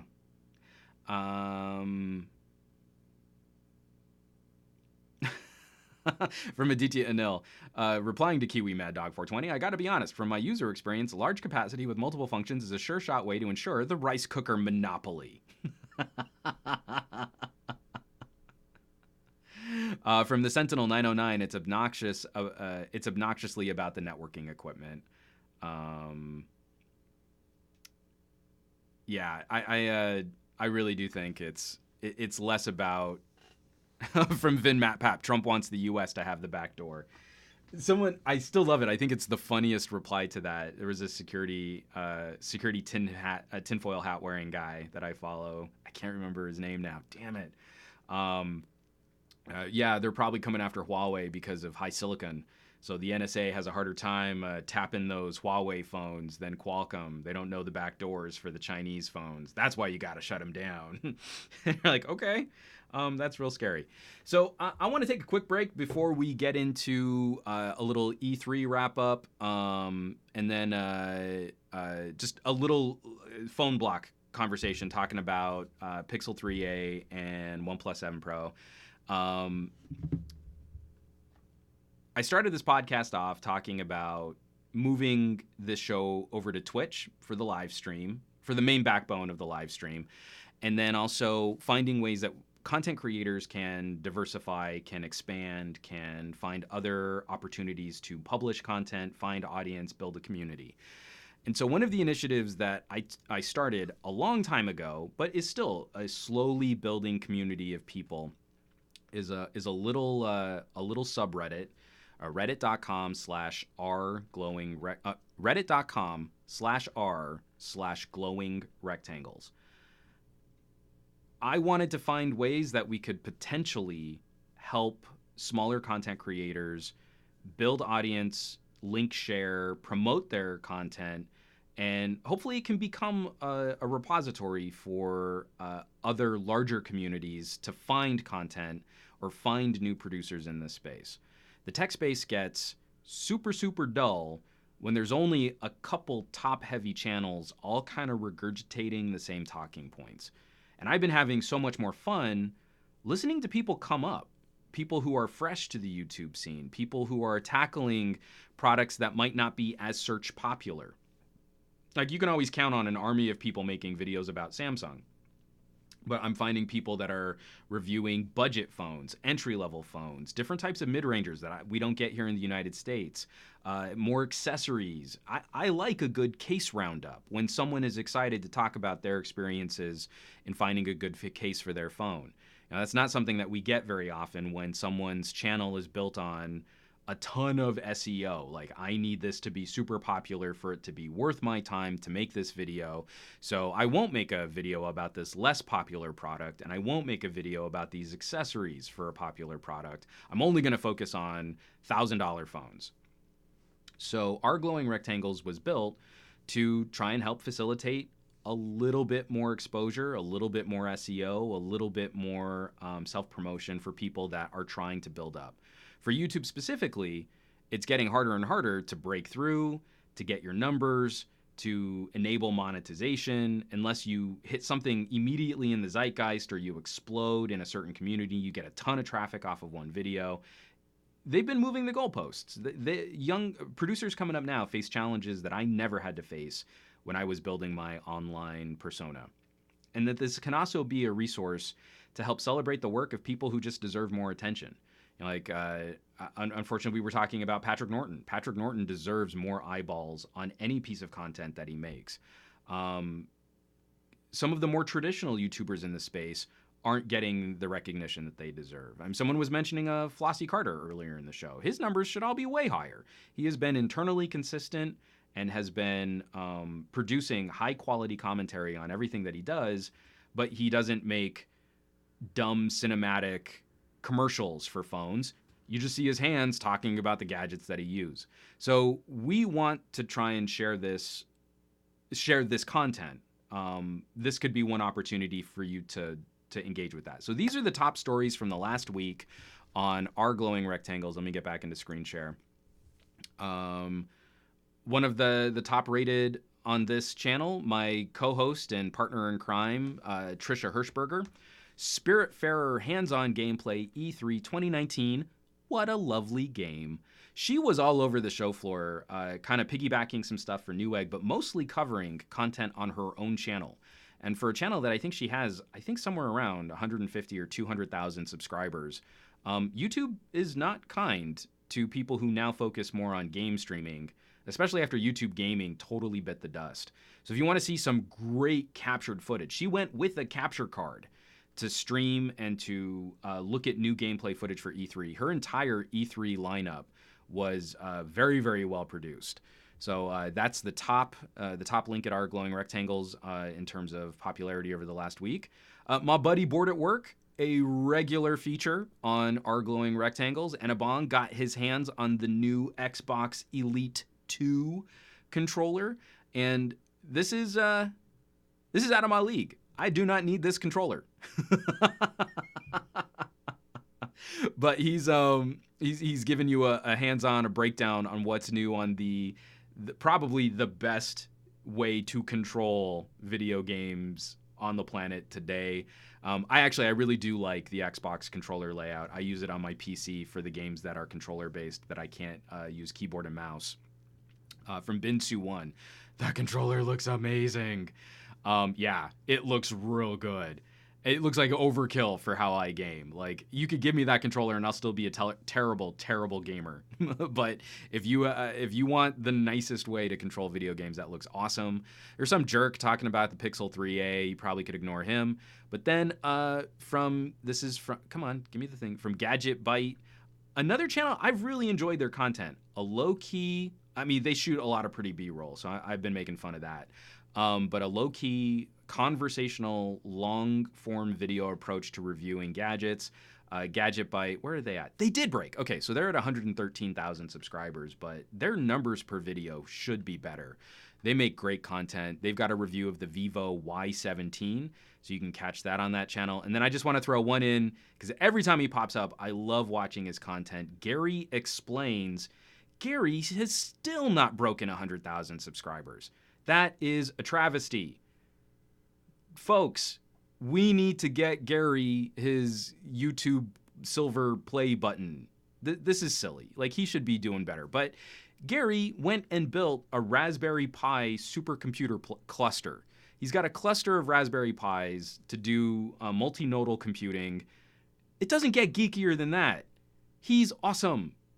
Come on, folks. This is what I mean. Like, he's doing stuff on his own personal channel and making really fun and engaging content. And he's a voice that we trust, right? I mean, from Speed Test G to the Gary Explain series, his work on Android Authority is top notch. That's a channel that should be growing far more aggressively than what YouTube's popularity algorithm actually supports. So my skin in the game is building an entire subreddit and trying to populate it with interesting content, and we see it grow. It's been growing every week. We're seeing more upvotes. It's the plea I'm going to put out in every podcast that people go and check it out, that they contribute, not just to go and scan a couple videos, but leave some upvotes and help these content creators find a little bit more audience, share some of their content a bit more. I mean, those numbers should be way higher for a dude like Gary. GadgetGuy should be building a larger international audience. Board at Work, again, has been putting out consistent, high-quality tech and audio commentary for years. And Trisha has 145,000 subscribers, and YouTube's current algorithms put her videos at like 3K per live stream and 5K per upload. And that's insane. That's just not how we should be continuing to support the content creators that we watch. So in this day and age, a passive view is not enough. If you want these people to continue putting out high quality content, high quality commentary, you need to be active, and you need to support by more than just passively consuming. You need to get out there and share. You need to get out there and comment, subscribe, all of those things that help elevate a YouTube channel. And if our glowing rectangles can help you be a resource for that, can help you be a platform for discovery, then I would love to see you there. I would love to have you submit your own content, submit content from creators you like, to comment, to upvote. I hope you can be a part of this collaboration where we can all elevate the job of content creator and tech commentator. So, Fat Produce, I just subscribed to Gary Explains. Rosted, he had a video about RAM. Gary broke it down for people that need to know performance based on RAM usage and ROM storage. I mean, that RAM video was great. His speed tests have been great. Junkie, I'm still waiting for that Lisa from Mobile Tech Review collaboration. I reached out to her a while back, and then I didn't get a response, so I didn't want to be like pushy, but I'm gonna try and reach out again. I love Lisa at Mobile Tech Review. I mean, again, some of the best laptop reviews on the internet, and they're not fancy and they're not glitzy, they're not glam, but she knows what she's talking about, and she's been doing it for years. So, and then Fat Produce. Everyone make sure to talk with all the community of our glowing rectangles. Talk it up, guys. Come on. From Bosk One, that article and video on the 3A convinced me to get a 3A XL over the OnePlus 7 Pro that I was convinced on getting for a few weeks. But after considering everything, I don't think it was worth the price bump. I have a couple stories I just want to point out real quick before we get into the last bit of the phone block here. My friends over at Newegg also owns Game Crate as a video game tech publication. So they've got two articles that I'm not going to spend a lot of time on because I think you should just go and read their write-ups. It's two articles that sort of condense everything that we saw at E3. So between Game Crate and Trisha Hirschberger, I think you can get a great look at what E3 was like for 2019 because it was a show with some interesting highs and lows, and I think a slightly more subdued tone because next year is going to be the year when we start seeing new consoles, and companies that are holding back on next-gen games are all going to be dumping stuff in 2020. So 2019 feels a little like a placeholder year, but there was still some good news for what was coming down. So the two articles that I'd like you to check out from Game Crate, the 15 answers E3 2019 gave us, and they go through some of the top questions that we had going into E3. What were Sony and Microsoft's plans for next generation consoles? Will Microsoft get into the VR game for consoles? What will Nintendo do to compete against some of these announcements? Will we ever understand what the heck Death Stranding is all about? So great article detailing just some of the bullet points of what we saw. Is Battle Royale still the future of the shooter? And so I think you'll get some good insight in a very condensed form.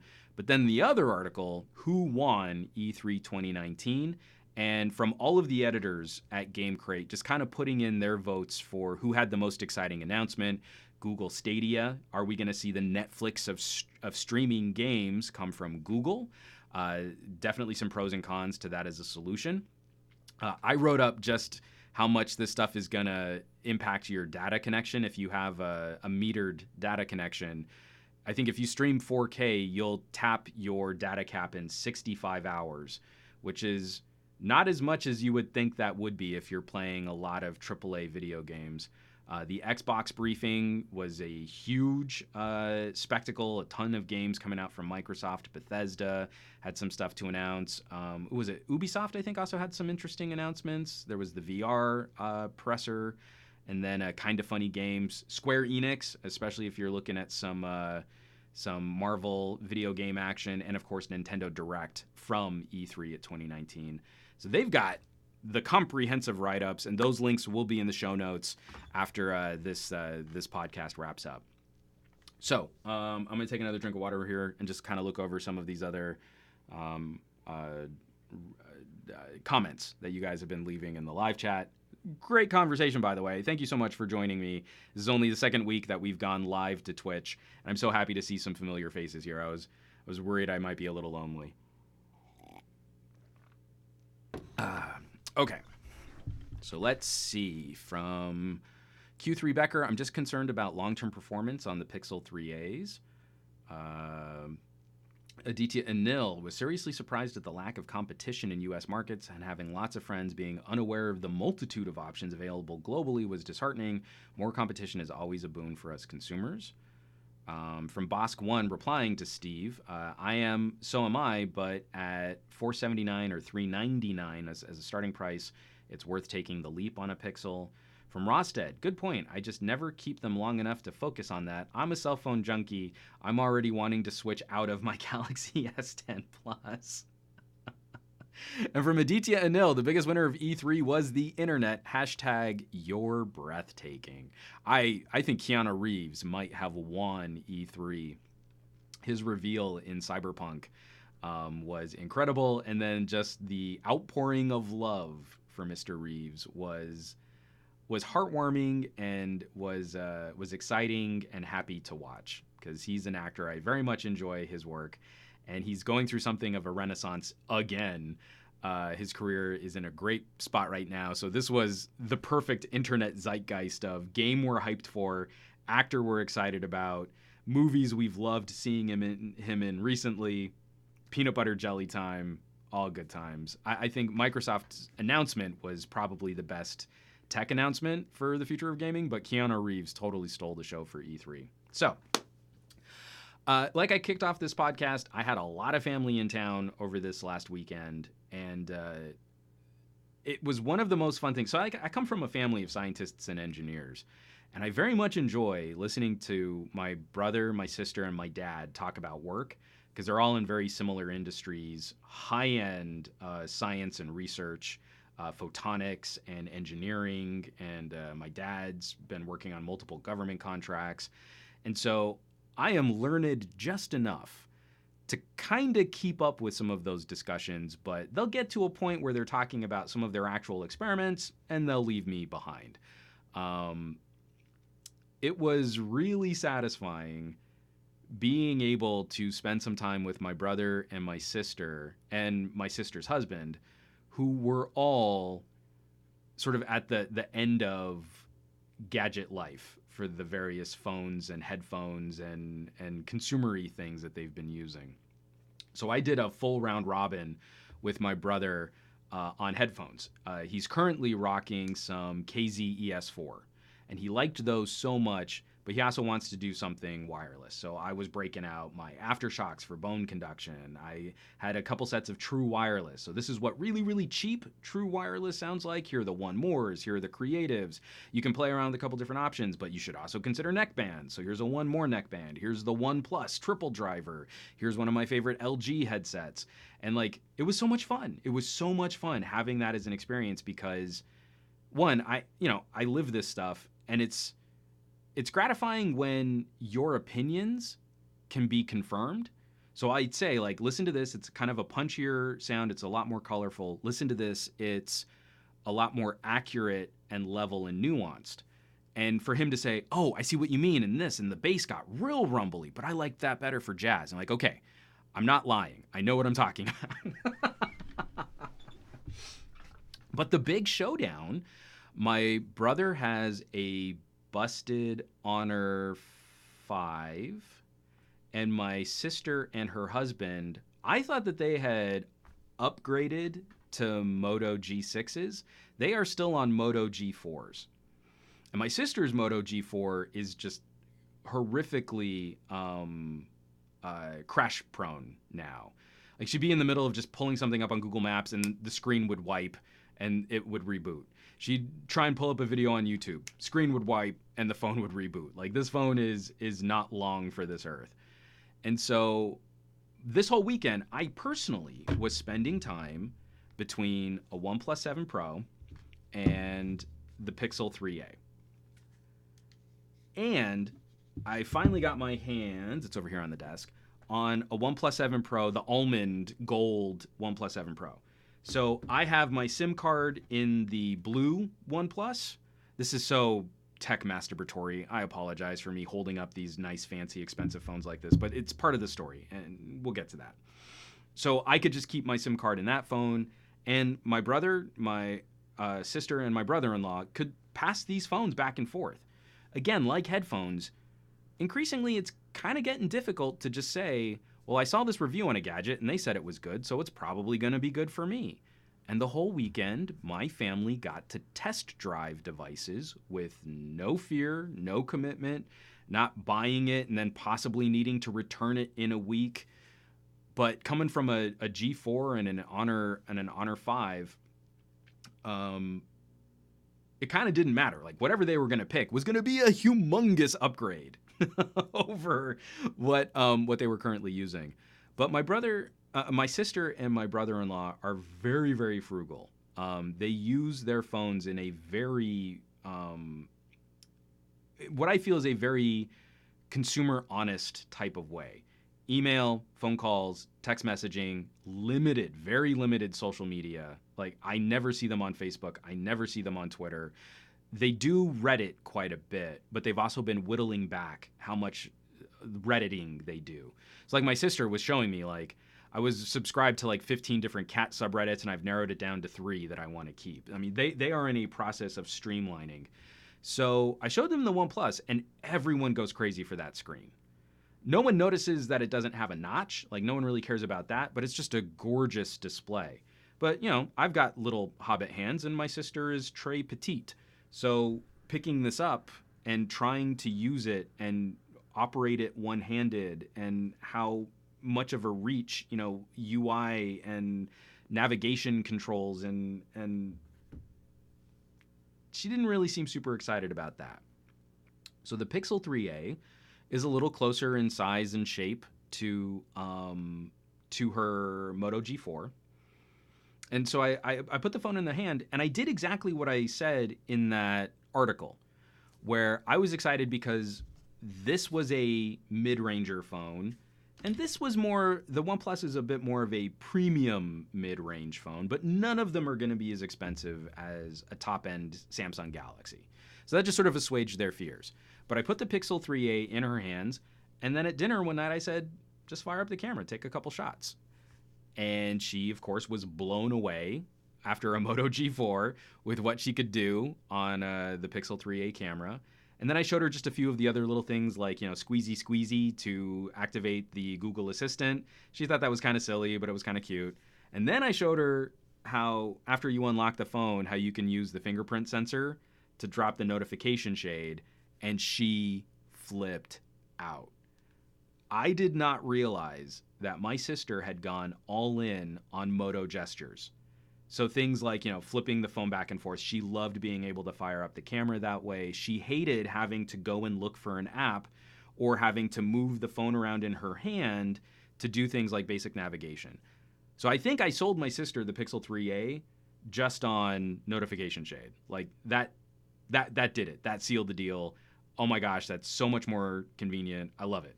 So of all the funny things that someone might hinge a purchasing decision on, everything else was on point. Has a headphone jack.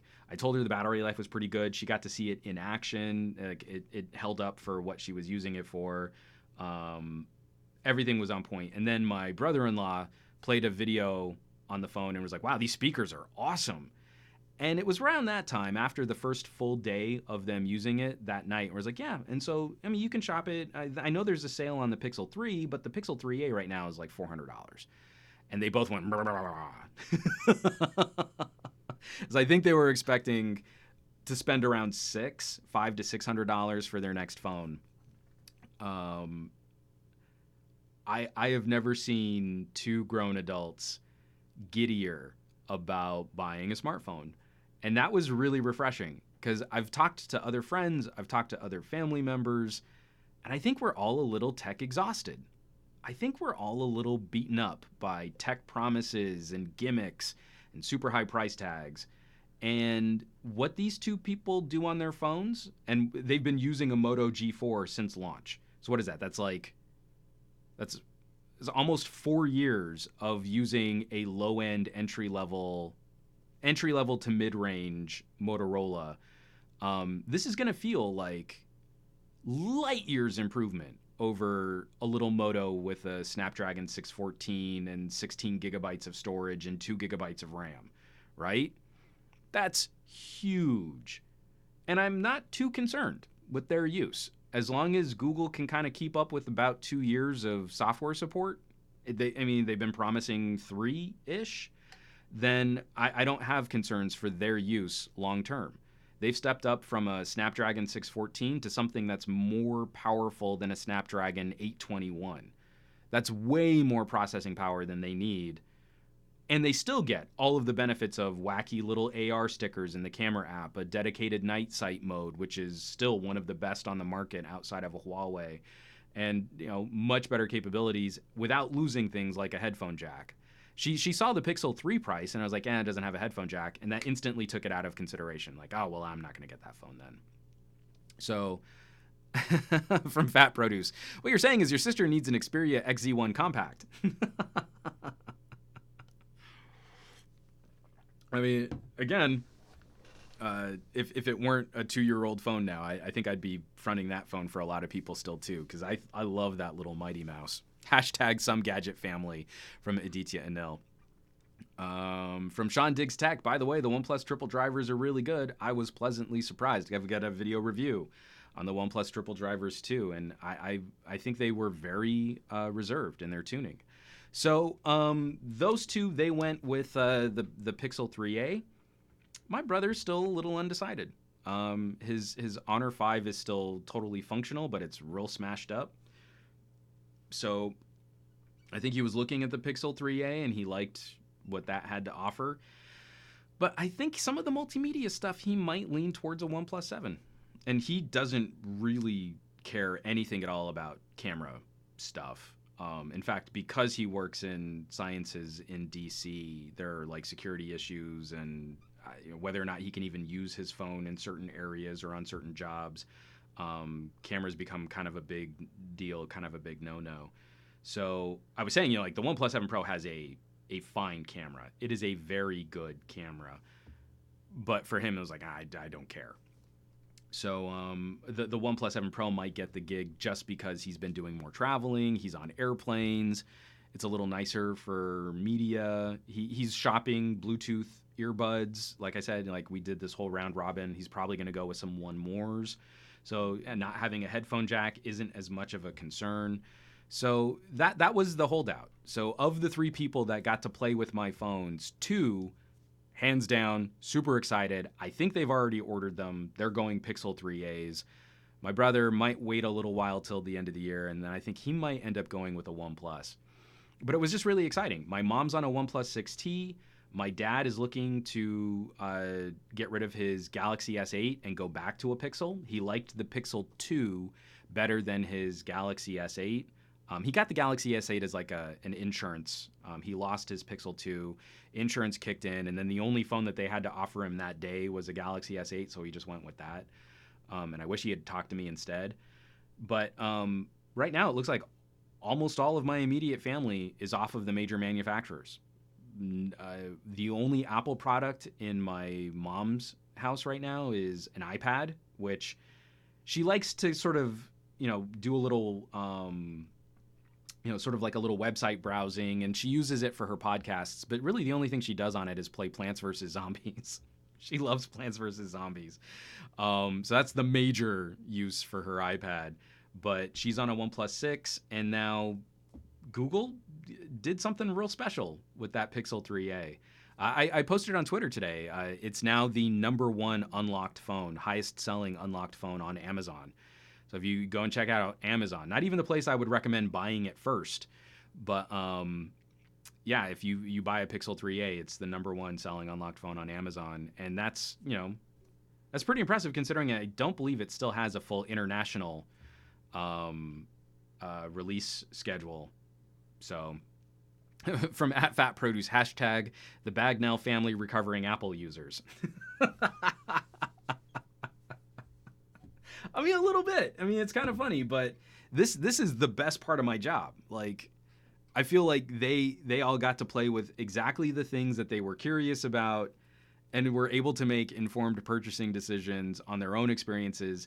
And I was like, at the end of the weekend, I was telling my wife, like, it would be really cool if there was some way of reviving, like, how music stores used to work, like Tower Records back in the day, but to do that with technology in a way that makes it easier for someone to come in, chat with someone knowledgeable who doesn't have a direct spliff or commission or is on the hook for selling, upgrading a cell phone plan or pressure to tack on an insurance or a payment schedule or something.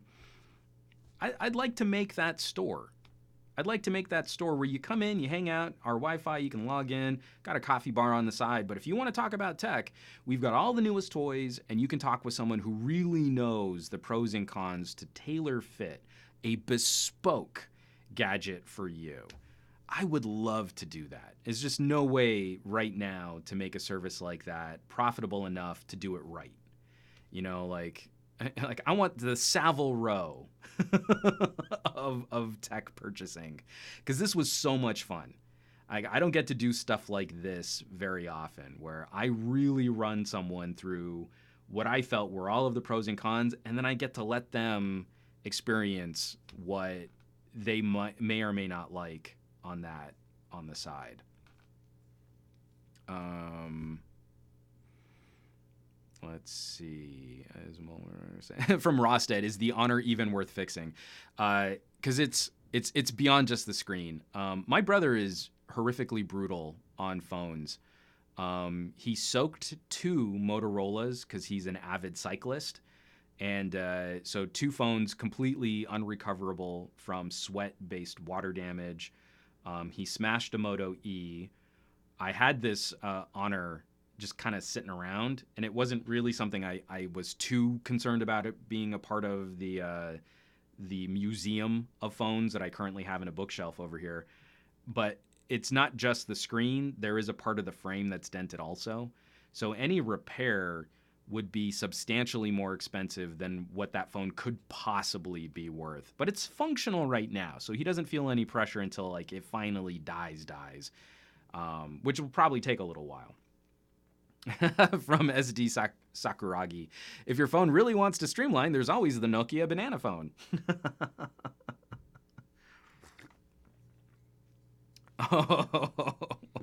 From Fat Protos, you should recommend the e-ink Kickstarter phone. I want a digital ink phone. I want an e-paper smartwatch again. I want that stuff. I wish more consumers got excited about things like that. From Aditya Anil, I finally understand your gripe with the loss and ability to switch between wide and regular angle lenses on the G7 while shooting video. Needed to physically move to get the wider view after a close-up of my friend.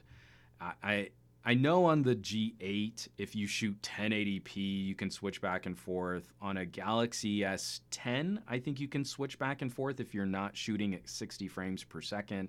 It's such a great benefit for a camera to change the field of view like you had a zoom lens, and it drives me nuts that they don't do it. Oh, from Gary the Fireman, B&H and J&R are like that in New York City. Yeah, B&H is really good for that. Adorama, I thought, had a storefront that was pretty good for that too.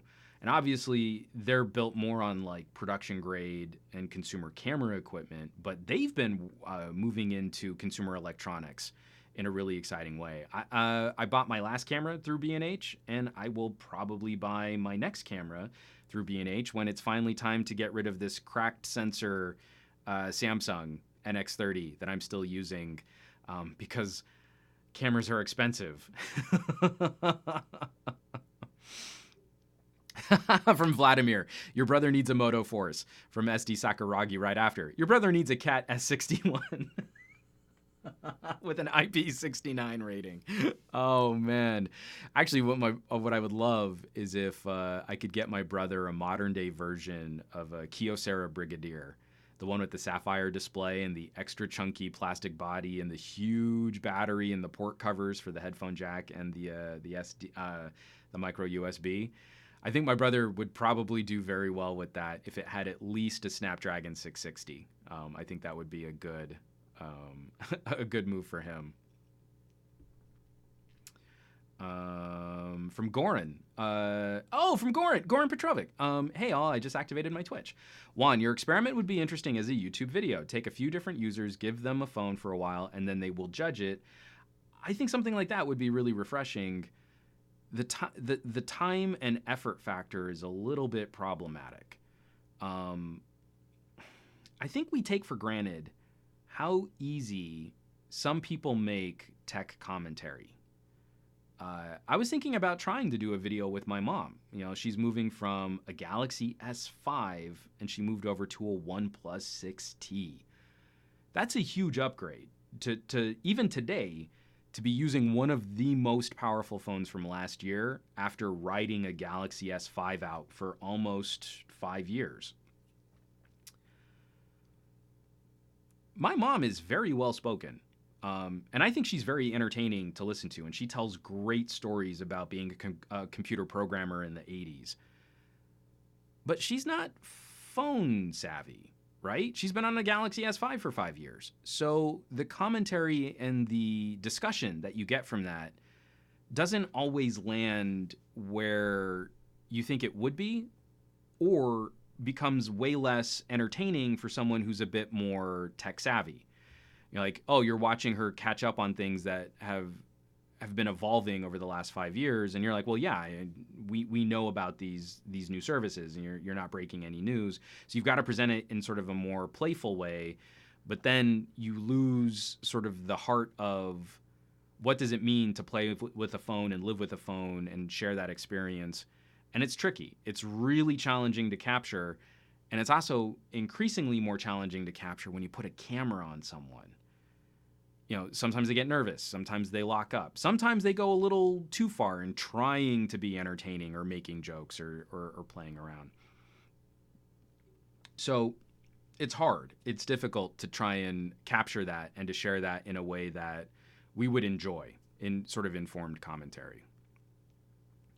From Vladimir 419, I believe cat phones are using sapphire glass now. I need to look back at some of the cat phones. I mean, I haven't played with a cat phone in probably 4 years, 5 years. Man. Oh, Matt Tyler, I missed so much of this live stream. Yeah, sorry, man. We're going to be wrapping this up here. We're getting to that 2-hour mark.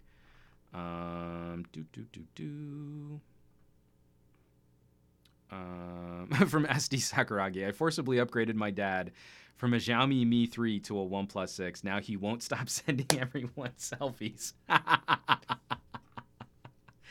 I mean, it is really fun when someone taps into a new for them kind of a feature. Because, like, I could imagine if he was on a Mi 3, again, that OnePlus 6, pretty nice upgrade. Um,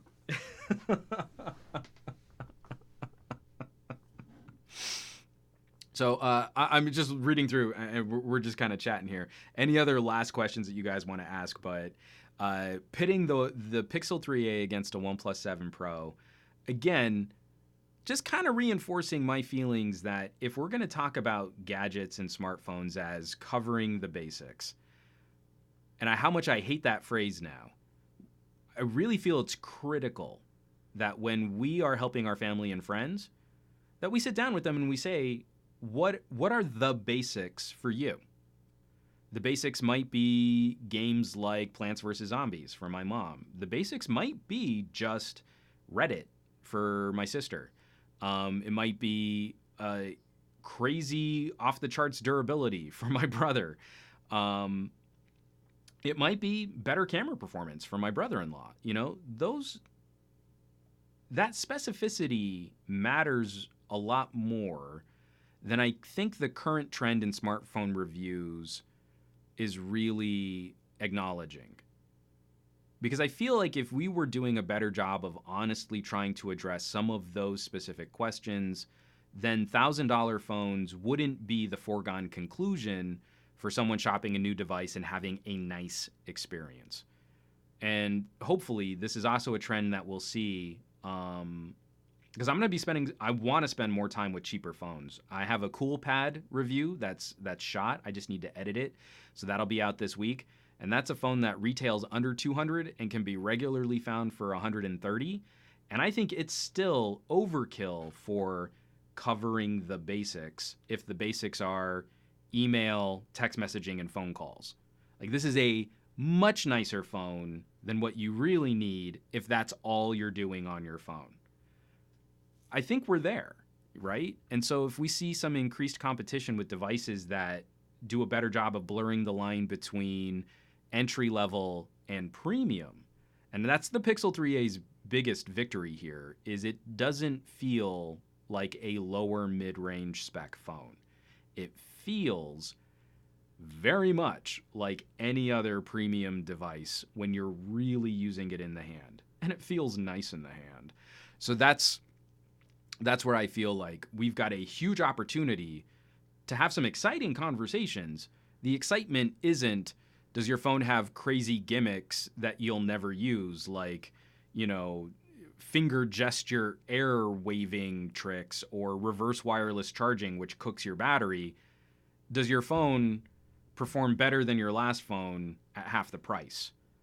That's super exciting for a lot of consumers out there. Again, if you're coming from a 2-year or a 3-year cycle on a phone, think about what a flagship $650 phone felt like 3 years ago, and then pick up a $400 Pixel 3a. Come on, that's huge. So, from Matt Tyler, can you just go over everything you covered in the last 2 hours? From Rosted, Pixel 4a and Pixel 4a XL next year? I hope so. I actually kind of like this idea of release your flagship product at the end of the year, maybe a September or November release, somewhere in that time frame between September and November. You're going up against iPhone launches. That's the right place for Google to launch a premium, more expensive product. Then, like March, April time frame, maybe around Mother's Day, release a mid-ranger. Break up your year to have that. So whatever carried over from the Pixel 4 will give you the condensed version for the 4a next year.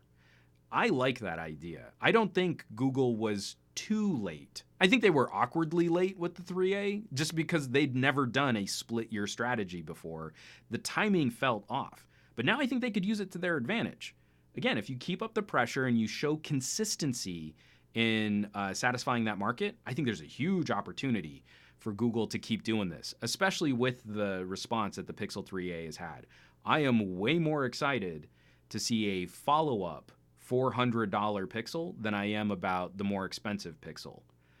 That to me is a way bigger deal and a much bigger benefit to my family and friends. I have a great phone option for them when they don't want to spend $1,000 on their next phone. And that it doesn't feel like a $600 compromise off of an iPhone. I mean, that is such a big deal, folks. I can put a Pixel 3a in someone's hand today, and it will not feel like a $600 compromise over my iPhone XS. It won't feel like a $200 compromise off of my iPhone XS. That's insane. Vladimir 419, any ETA on a Pixel audio review? My Pixel 3a audio review is already live on Patreon. My deep dives, the camera and the audio reviews are Patreon exclusives. This week I will also be wrapping up. I know I said this last week, but family concerns sort of preempted my camera reviews for the Pixel 3a and the Galaxy S10e. Those deep dives will also be out on the Patreon. I'll be wrapping those up. I've got the Cool Pad coming out. I've got the One More True Wireless, the stylish, coming up. And I've got another longer-term video that I'm working on for the OnePlus. That will be informed over this next week as I shoot samples on the OnePlus camera. So that's going to be coming down the pipe too. I just started playing with the Android Q Beta for the OnePlus 7 Pro. And it's real rough. The desktop mode activates and then locks. So there's nothing on the display when I connect an HDMI adapter. That's kind of a bummer. But that'll be coming up not this next week. I need more time on some of the extended OnePlus 7 commentary. But I do think there's another video just kind of percolating on the Pixel 3a because it's not a phone built for me, but I keep picking it up.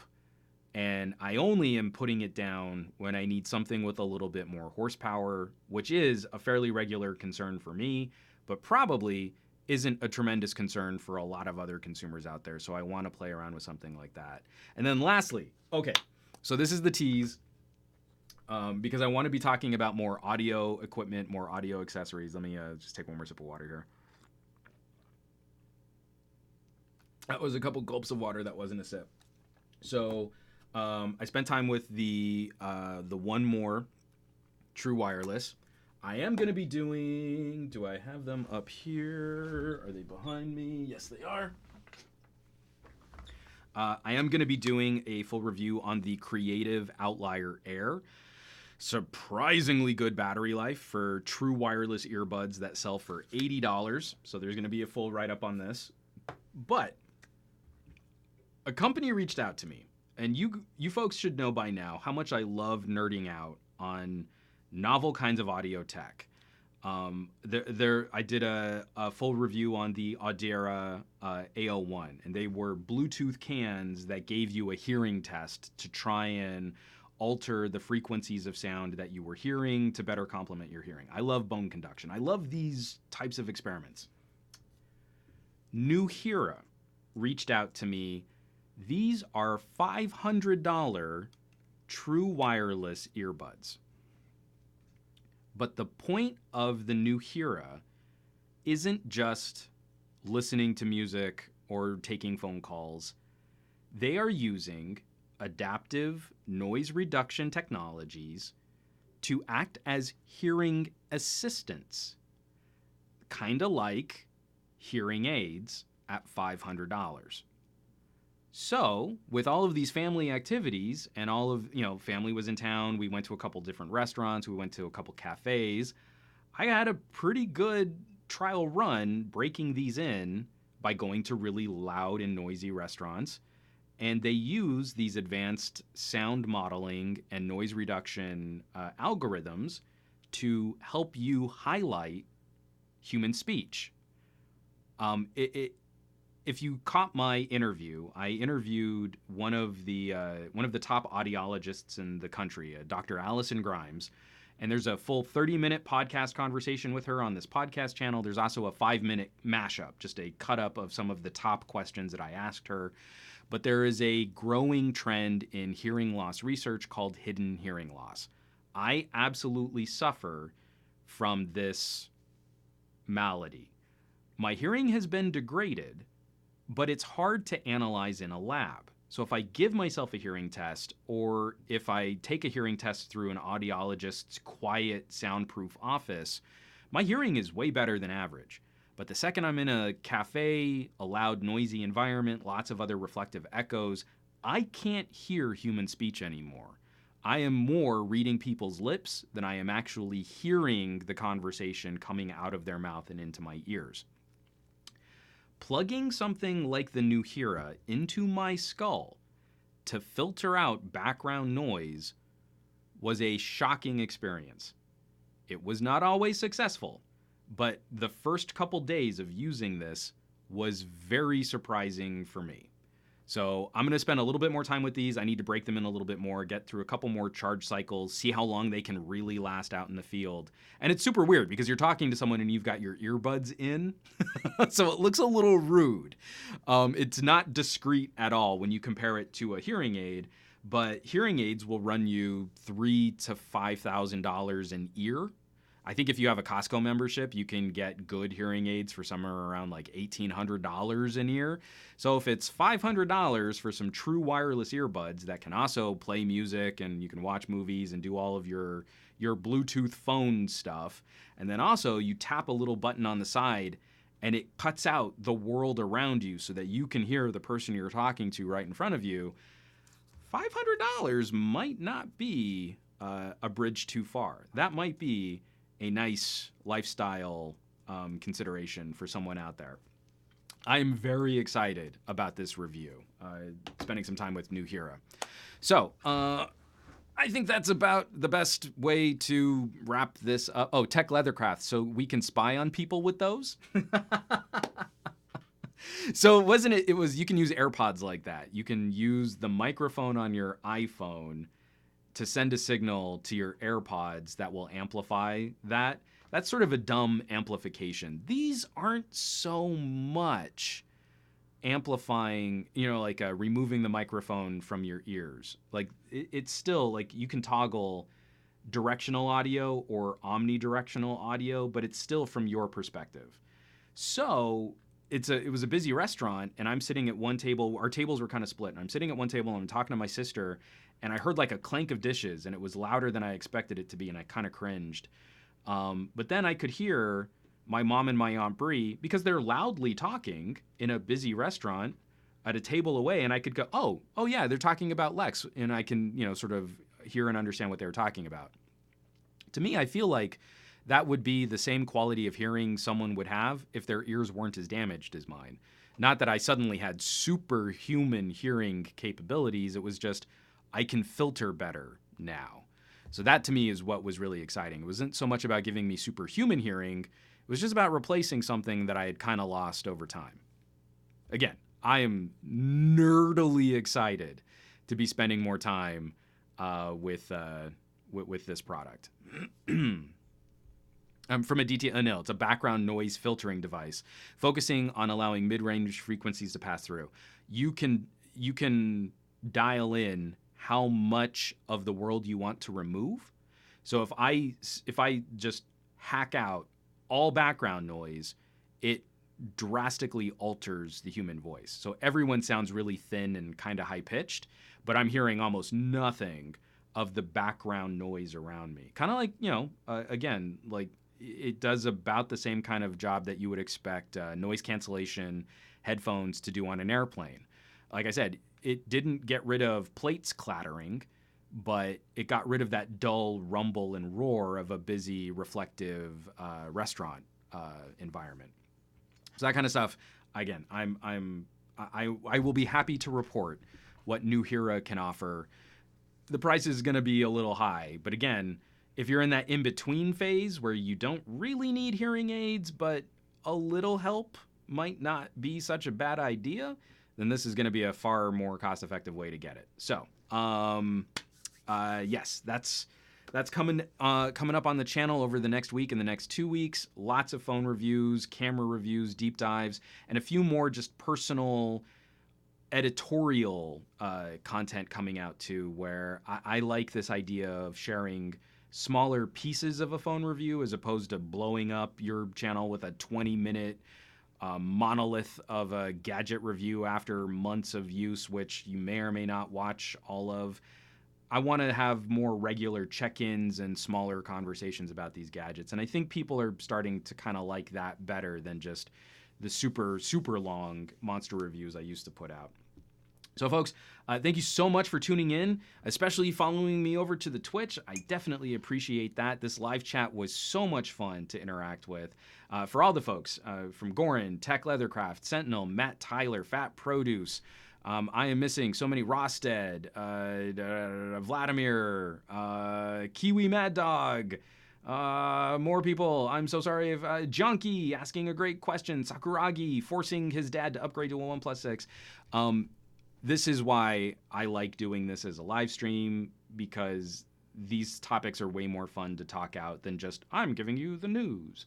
So folks, I'll be back next Monday. We're going to have another Monday morning tech chat show. Of course, if you want to listen to this as more of a captured audio podcast, I have podcast feeds on every major podcast player or platform. Reviews certainly appreciated. Sharing the community of producers that are promoting content over on Our Glowing Rectangles. There's a lot of fun stuff to check out and a lot of different voices that we should be supporting. So I hope you'll join the cause in whatever way makes the most sense to you. And so you know where you can catch me around the rest of the internet over the next week. If you want to drop by and chat, you want to shoot me an article to a story you think would be a good fit for the podcast, you can catch me at SomeGadgetGuy on the Twitters and the Instagrams, not so much on the Facebooks, increasingly more here on the Twitch. And I hope you all have a fantastic week with your technology. I want you to do awesome with your technology. I want you to be awesome with your technology. And I'll catch you back here next Monday morning for another episode of the Monday Morning Tech Chat Show on the SGGQA podcast channel. I love you all. Take care.